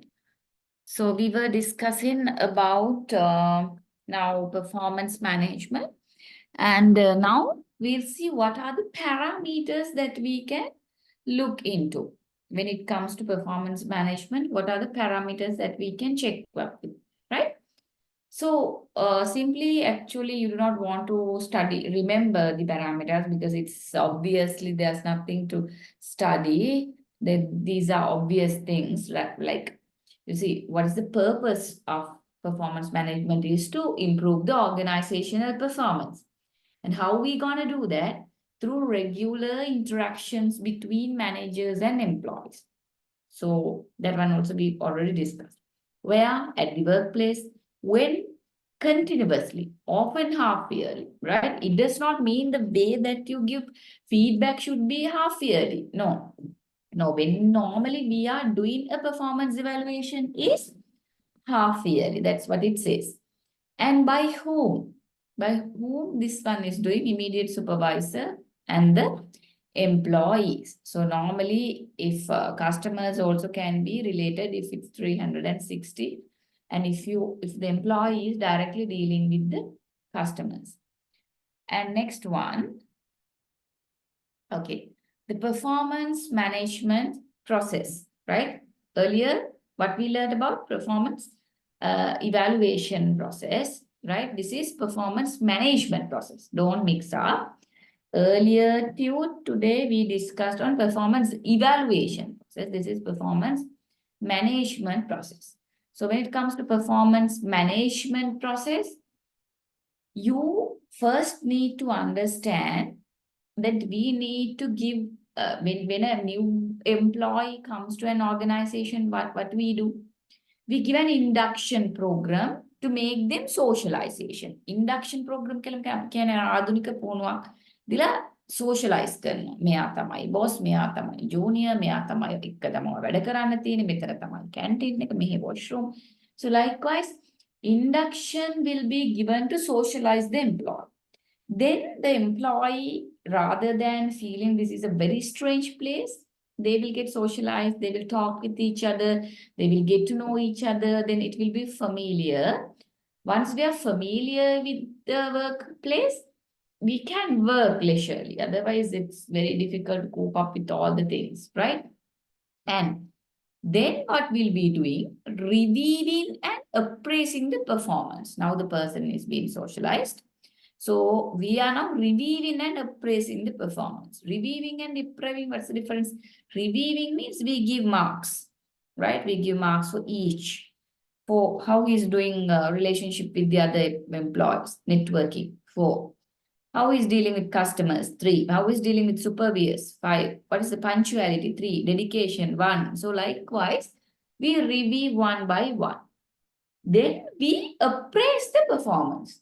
This one is this much, you have to improve, what do you call, this one. So likewise, we do the appraisal now interviews. Could you remember performance appraisal interviews? We do.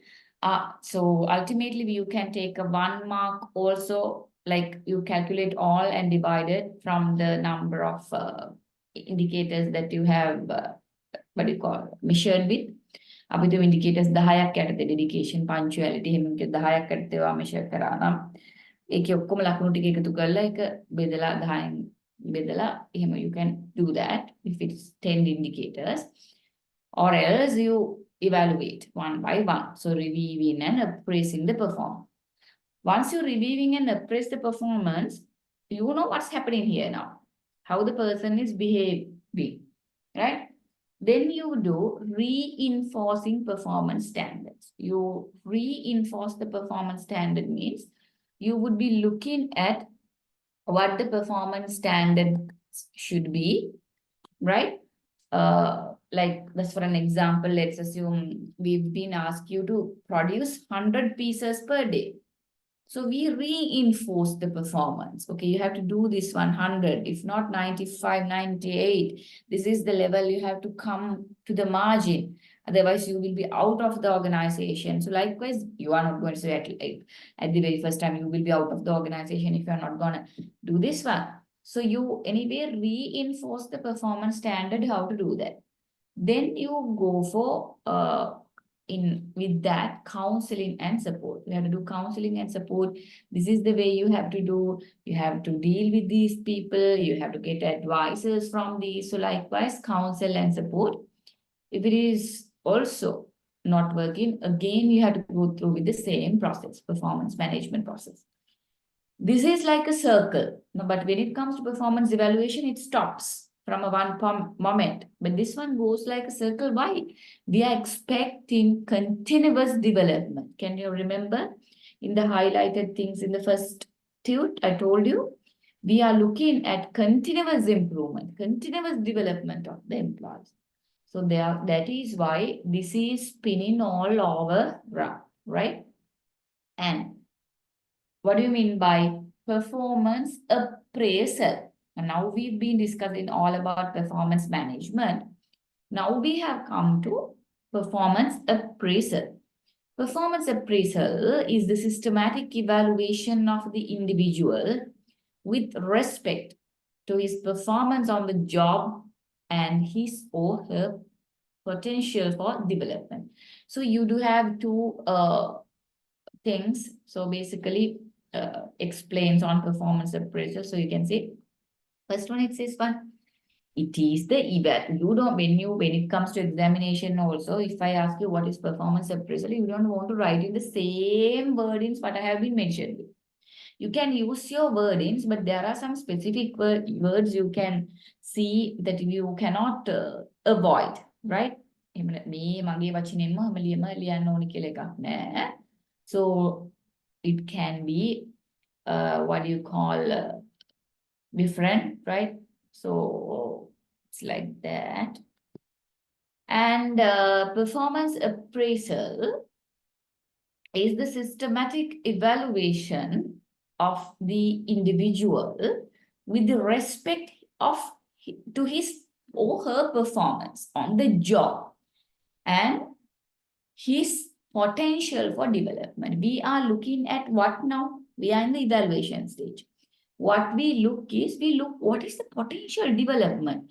How much this person can grow. Now, even once it comes to schools and all, we understand. This one can go a very long way, but this one does not have that much of skills, does not have that much of attitudes, good positive attitudes and all, right? You understand everyone's different behavior and you try to improve them with a proper evaluation, right? Based on the performance. You evaluate the person based on the performance. That's what performance appraisal is. So that's what we've been watching with the videos also, the same thing. It is a formal, structured system of measuring and evaluating an employee's job, related behaviors and outcomes to discover how and why the employee is presently performing on the job and how the employee can perform more effectively in the future so that the employee, organization, and society benefit. So simply what that means, all the sentences, what it says? It says, we measure people. How we measure people? By giving marks for each rating. So you could, I believe you could remember with the form. We give marks, satisfactory, not improved, improved. So likewise, give marks. Based on that, we measure, we evaluate the person's job and what his behavior when it comes to work, and we try to improve them. So that will benefit for the employee and organization and the society at large, right? Because once the organizations are developed very well, now think about a hospital. If the employee is performing well, she will be, think about a nurse, she will be benefited by getting merit pay, reward pay and all, promotions and all. And how the organization gets rewarded. So the whole organization also is having a very good nurse hospital, the nurse care. So the organization also develop.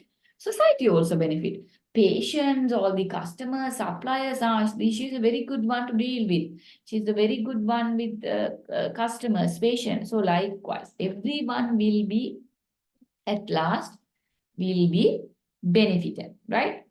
So performance appraisal it's a process that consolidates goal setting, performance appraisal, and development into a single common system, the aim of which is to ensure that the employee's performance is supporting the company's strategic aim. So simply again what it says, you don't want to remember all the things here, right?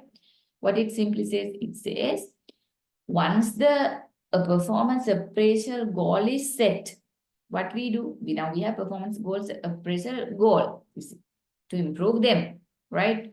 Maybe to recognize their deficiencies, maybe to recognize their strengths and upgrade them, right? So then we appraise them for what? In order to support the company aims. So simply that is, we do all the things ultimately to support the company aims.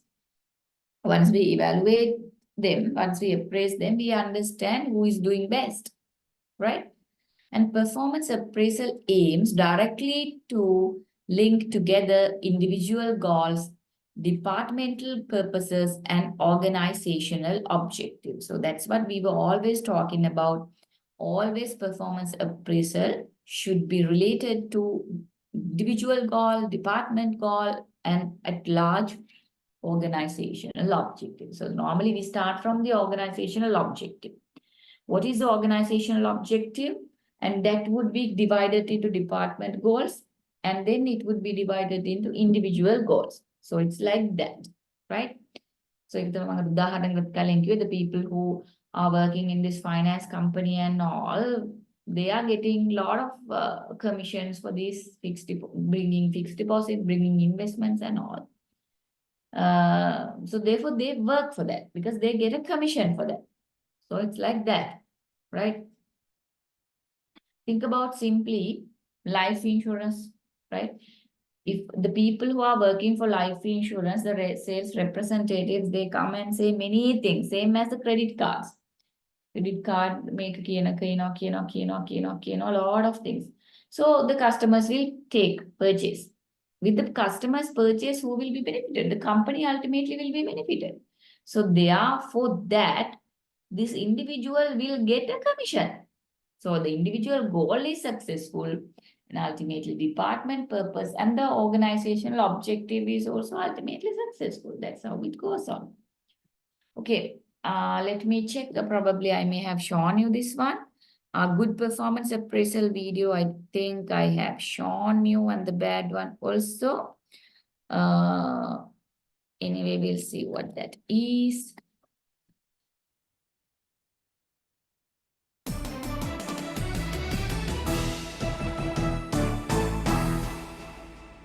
Jason, just before we get started. Okay, I showed you this one. So let me bring you the bad performance appraisal. So you could see in this video, I showed you this one very nicely how the person, the evaluator is talking to the employee and how she's, how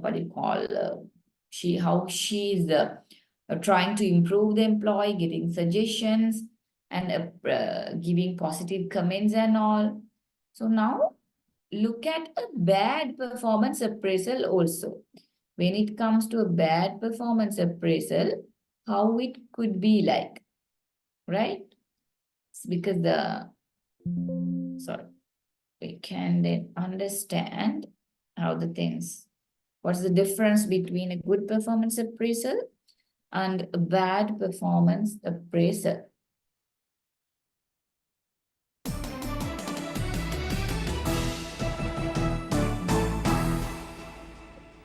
The good performance appraisal. Last time also, I think I have copied in a different way. Okay, we'll see.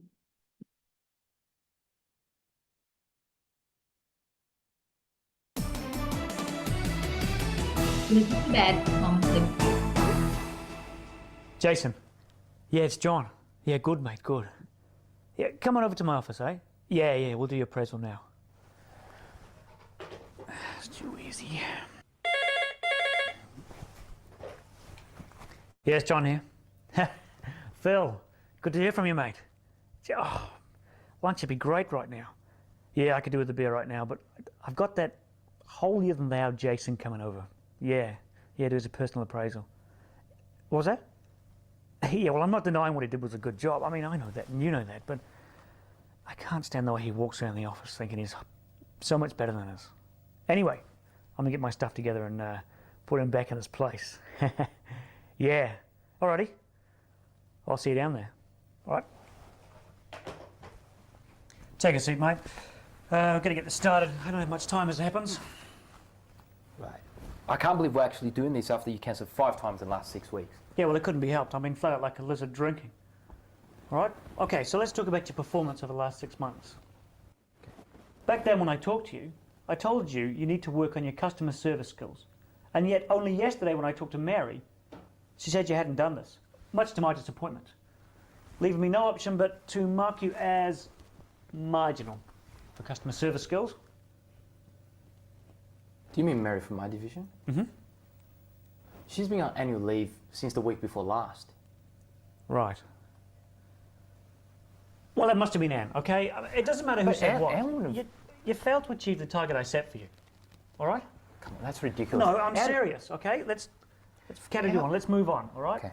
Teamwork. Yesterday, I heard you arguing with Ian, and as it isn't the first time it's happened, you obviously need to work on your teamwork. The reason why we were arguing was because he told me that I shouldn't be using the new information login system, which has a problem with it, and that I should be using the older system, which is quicker. And the problem with that Don't is- come to me with excuses, okay? I'm all right? actually trying. You need to work on your teamwork, all right? Okay, next category, written skills. I've marked you as marginal here as well. I see no evidence of your written skills. What about that report I wrote a few months ago on improving customer relations? Wouldn't that count for something? What report? Well, the one I What wrote. report? Didn't you help Ian write that? Oh, no, No. that's right, you did it, didn't you? That wasn't evidence of your written skills. It was full of Well, half-baked ideas, all right? Okay, let's move on to the next category. No, John, you're kidding yourself. I'm not moving on to the next anything after that display of utterly inept management, okay? In fact, the only thing I'm moving on to is a better working place. As far as I'm concerned, you can stuff your job.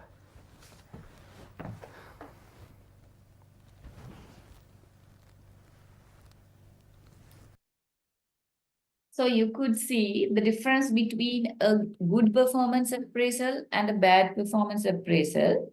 So because sometimes it's very difficult to, that harshness, when the harshness is there with the employers, it's very difficult to cope up with.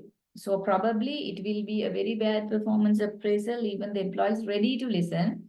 Some employers are not ready to listen. So therefore, you have to understand the difference between a good performance appraisal and a bad performance appraisal.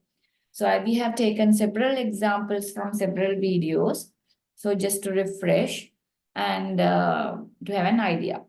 And what is when it comes to performance appraisal process, so simply it says, it's like simply, this is very simply, it says, periodically measuring employees' progress toward agreed upon objectives. So that's why.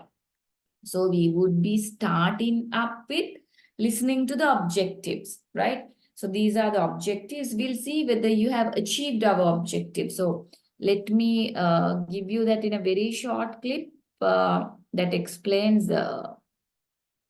So we always focus on our organizational objectives and we'll see whether we are achieving that one. So let me bring you that performance evaluation.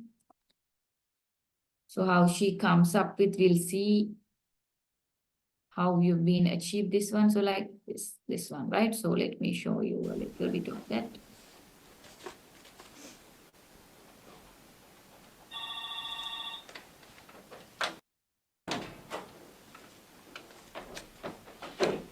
Brittany, Hi, Carrie. how are you? I'm Thanks good. for How are taking you? time to come in and go over your performance appraisal. Thanks so much for completing the self-evaluation form and sending it in on time. I really appreciate it. Sure. And I have to tell you, in looking at your ratings, I think we're right on target with each other. So Good. that was very good.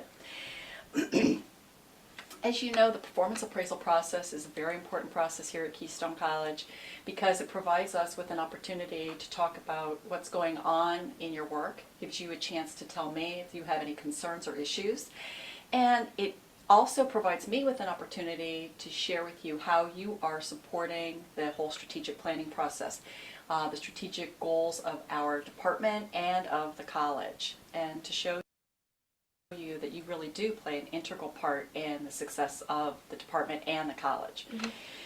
So can you see? She's very clearly mentioning. We'll see whether you have been achieved the departmental goal, organizational goal. So everything will be evaluated based on what? This upon objective. So the employees periodically will be measured upon the objectives and providing constructive feedback. So you need to give very constructive feedback.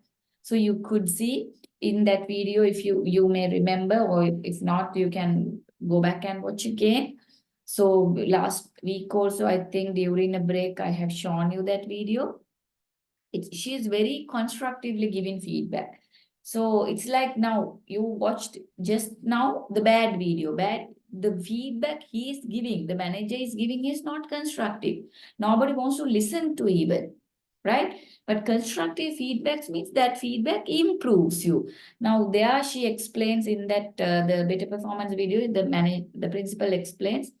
I have seen you sometimes you have not been dealing with the students very politely, probably you may be in another work. So likewise, very constructively you have to give. Then the people would love to hear. They will know that the company is looked after, right? So, and the next one is taking corrective action if goals are not being achieved. So you have to take corrective actions if the goals have not been met. So in that video also, now they are expecting to talk with all the students very politely and to get into the students' tasks immediately by the lecturers. So, but it is not being done properly by the employee. So therefore, what has happened? It's been just the company is explaining. So we believe that as you are doing all the other things very well, be concerned on this one, then it will be good. You have to talk with the students because students are the most important part of our company. So like us, she's very constructively giving all the feedback and getting corrective actions. So that's the way what we are expecting from a performance appraisal. Very simply, we measure the performance, we give the constructive feedback, and we take corrective actions, right? If the, the goals have not been met. So once it comes to relationship between job analysis and performance appraisal, so you can see job analysis always about we analyze the personnel requirement and we describe the work. It's like in job analysis, we create two documents, right? Job description and job specification. Simply job description and job specification. Job analysis means what? We analyze the job, what to do, how to do, where to do, who should be done, everything, right? In a job analysis, the outcome would be job description and job specification. Let me show you a job description and a job specification.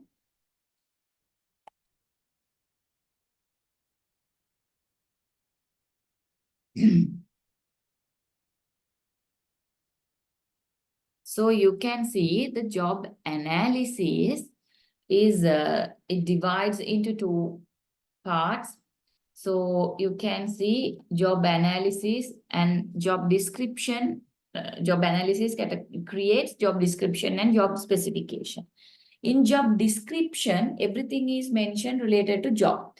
Job title, job location, job summary. Job summary means what is the job really? To whom you should report, working condition, job duty, machines to be used, and any hazards if with the jobs. As for an example, if you are working which is very threatening to your body or maybe for mentality, it is mentioned. So you have to wear helmets, you have to use safety equipment, so likewise. And the job specification means in order to perform this job, what a person should have, right? Simply the qualities and qualifications. Qualities and qualification. So job specification comes up with employees' qualification, experience, training, skills, responsibilities, emotional characteristic. That's for an example, if you cannot see blood, you cannot join with the forces. You cannot join as a doctor. So likewise, and sensory demands. So these are qualifications and qualities. In order to perform this job, what are the qualities and the qualifications that a person should be having up with, right? Sensory demands means like the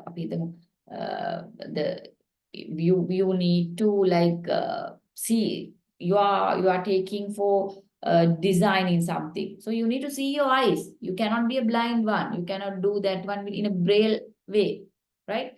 You need to see colors, you need to understand things, you have to match things. So it's like that, sensory demands and also the qualities, right? So job description, job analysis brings you job description and job specification. It describes the job, right? It describes the work and personnel requirement of a particular job. That's what I showed you. I believe that you may have written the things. So job analysis comes with two things: describe work and it explains what the person qualities and qualifications should be in order to do a job. Once the job analysis is done, right, we need to come across with performance standards. Then we have to understand, okay, if this person, now we have decided, the person should be up to at least into this job standard. Translate job into levels of to acceptable or unacceptable performance. Let's assume, the people who are going for foreign countries for their education or maybe for work, they need to do IELTS with some countries, some English countries. So there is a score. If you are a lecturer, you have to score more than 8. If you are a student, you have to score more than 5. So likewise, acceptable and unacceptable levels are in performance. That is the performance standard, right? So like it is an example, right? So likewise, for every thing, there is a performance standard. This is the level that you should be having up with. So the job analysis, then the performance standard is done. Then we will be appraising the person based on the performance standard that we have decided, right? In any level, like in satisfactory, this very high satisfactory. Let's assume a person needs to do 100 pieces per day, right? This person is doing 120 pieces per day. It means he has gone an extra mile, and he is in a delighted stage, right? So maybe someone may be low, someone may be acceptable level, so likewise.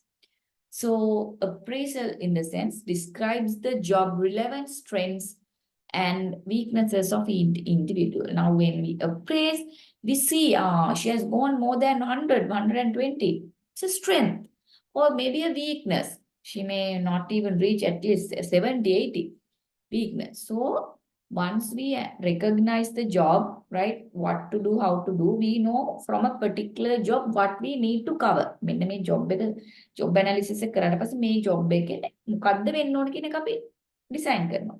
ඒ අනුව තමයි performance standard එක හදන්නේ. හරි, මේ level එකට මෙයාගේ quality එක තියෙන්න ඕන. අපි හිතමු cake හදන කෙනෙක් කියලා. cake හදන කෙනාගේ task and duties ටික එයාට දෙනවා. එයාගේ qualities ටික දෙනවා. මේ level එකේ මේ acceptable level එකේ මෙයාගේ cake එක තියෙන්න ඕන. ඒ base standard එකේ ඉඳන් තමයි we do the appraisal, right? So then we recognize මෙයාට හොඳට හදන්න පුළුවන්. මෙයාට එච්චර හොඳට බෑ. So likewise, based on the performance standard, we do the appraisal. So what are the issues in this appraisal system? So there are a lot of issues that we can see in an appraisal system. It can be formal and informal, right? What do you mean by formal and informal? once you design the appraisal, probably, let me tell you a formal issue. The forms, appraisal forms, maybe not very correct, right? Maybe the standards they have expected is too high or maybe too low, right? These are the issues of formal. I mean, appraisal maybe, inform maybe in appraisal. Informal maybe like being biased, being prejudiced, and we have personal interests on that. So likewise, formal and informal issues can be there in an appraisal system. Because it's always based on the perception of the evaluator. So that problem may come, right? So the next one is what? Whose performance, right? Performance, whose performance may a problem? Whose performance? The performance of the evaluators can be a problematic thing. As I told you, if the person is not the most capable person to evaluate someone's performance, again, it can be an issue, right? Evaluate karan. So it's like that. Who are the raters? If the raters are not directly related to the evaluee, again, it's a problem. As for an example, let's assume me as a supervisor, I know about my employee very well. But production manager, general manager is appraising him. Can be a problem because they don't know what we have been doing with this employee and what problems. Now we need to look into what problems can be there. Whether it's a problem related to appraiser, whether it's a problem related to the environment, motivation, what type of problems can arise, right? And what are the methods that we can use to do appraisal system? Are we going to do we learned about, right? Management by objective, or whether we're going to do appraisal method, right? So, and how we gonna do this one, right? Annually, biannually. So all these things are what methods. When to evaluate? When to evaluate? So we learned about several approaches. Could you remember fixed approach and arbitrary approach? Likewise, when to evaluate? When we gonna evaluate this person, right? And what to evaluate? What we need to evaluate it. It's very, very important because the criteria that we take into evaluate is really important. What are the things that we're gonna evaluate of this person? Then how to solve? How to solve all these issues? We should have a proper understanding on how to solve all these issues too, right? So these are the issues that we can come across with a appraisal design, right?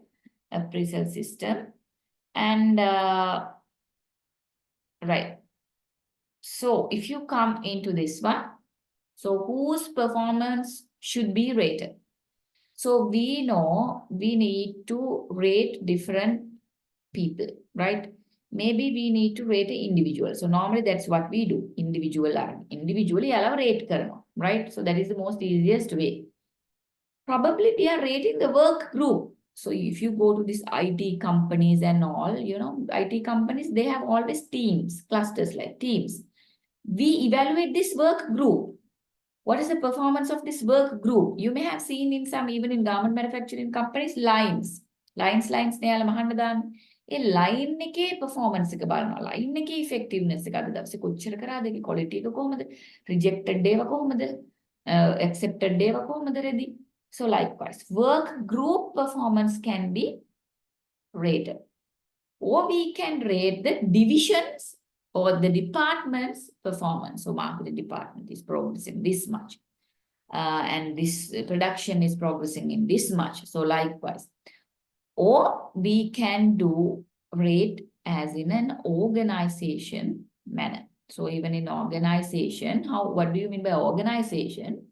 In an organization, you have different businesses. So an example, if you take multinational companies like Unilever, Hemas and all, think about even candy, this thing, Tilakavardhana and all. So they also have different businesses. If you take Candy have pharmacies. Candy, what do you call, dress malls. And දුන් තියෙනවා. ඒ වගේ මේගොල්ලන්ගේ what do you call, pharmacy තියෙනවා. දැන් ඒගොල්ලන් යා clip අනම්මනම් දාන බේනම එකක් දාලා තිනවා Candy Fairies කියලා. So likewise within the organization they do have different businesses. Right? If you take a company, these companies may be handling they're handling hospitals, and they may doing some banks, they may doing some what do you call, financing, they may doing schools. So like us, in an organization also there can be different businesses. So you can evaluate based on these businesses too, right? So whose performance should be rated. Now, I'm not gonna do from who are raters, because already our time is also it's almost past 11. So let me tell you, now we are in this performance evaluation lesson. So we would be learning about the benefits for what do you call, employer, employee, and some methods and all. So you just make sure you are listening very carefully and understanding all these things. So then it would be important for you to write your examinations too. So you can see the benefits of performance appraisal. We will be learning appraisee management and all this organization for the employer and all. So we will be learning them later on. So make sure you amalgamate all these things when you are writing a proper answer for your exams and for the assignments. Okay, so then have a good day. I believe even there's no possibility for you to log in. You will be watching the videos and listening, and make sure you will be doing your exams well, because now we are in the 11th session. So we do have 4 more sessions to complete. After that, you'll have to face for your examination. So make sure you do all the things well and proper. So then thank you very much. Have a good day.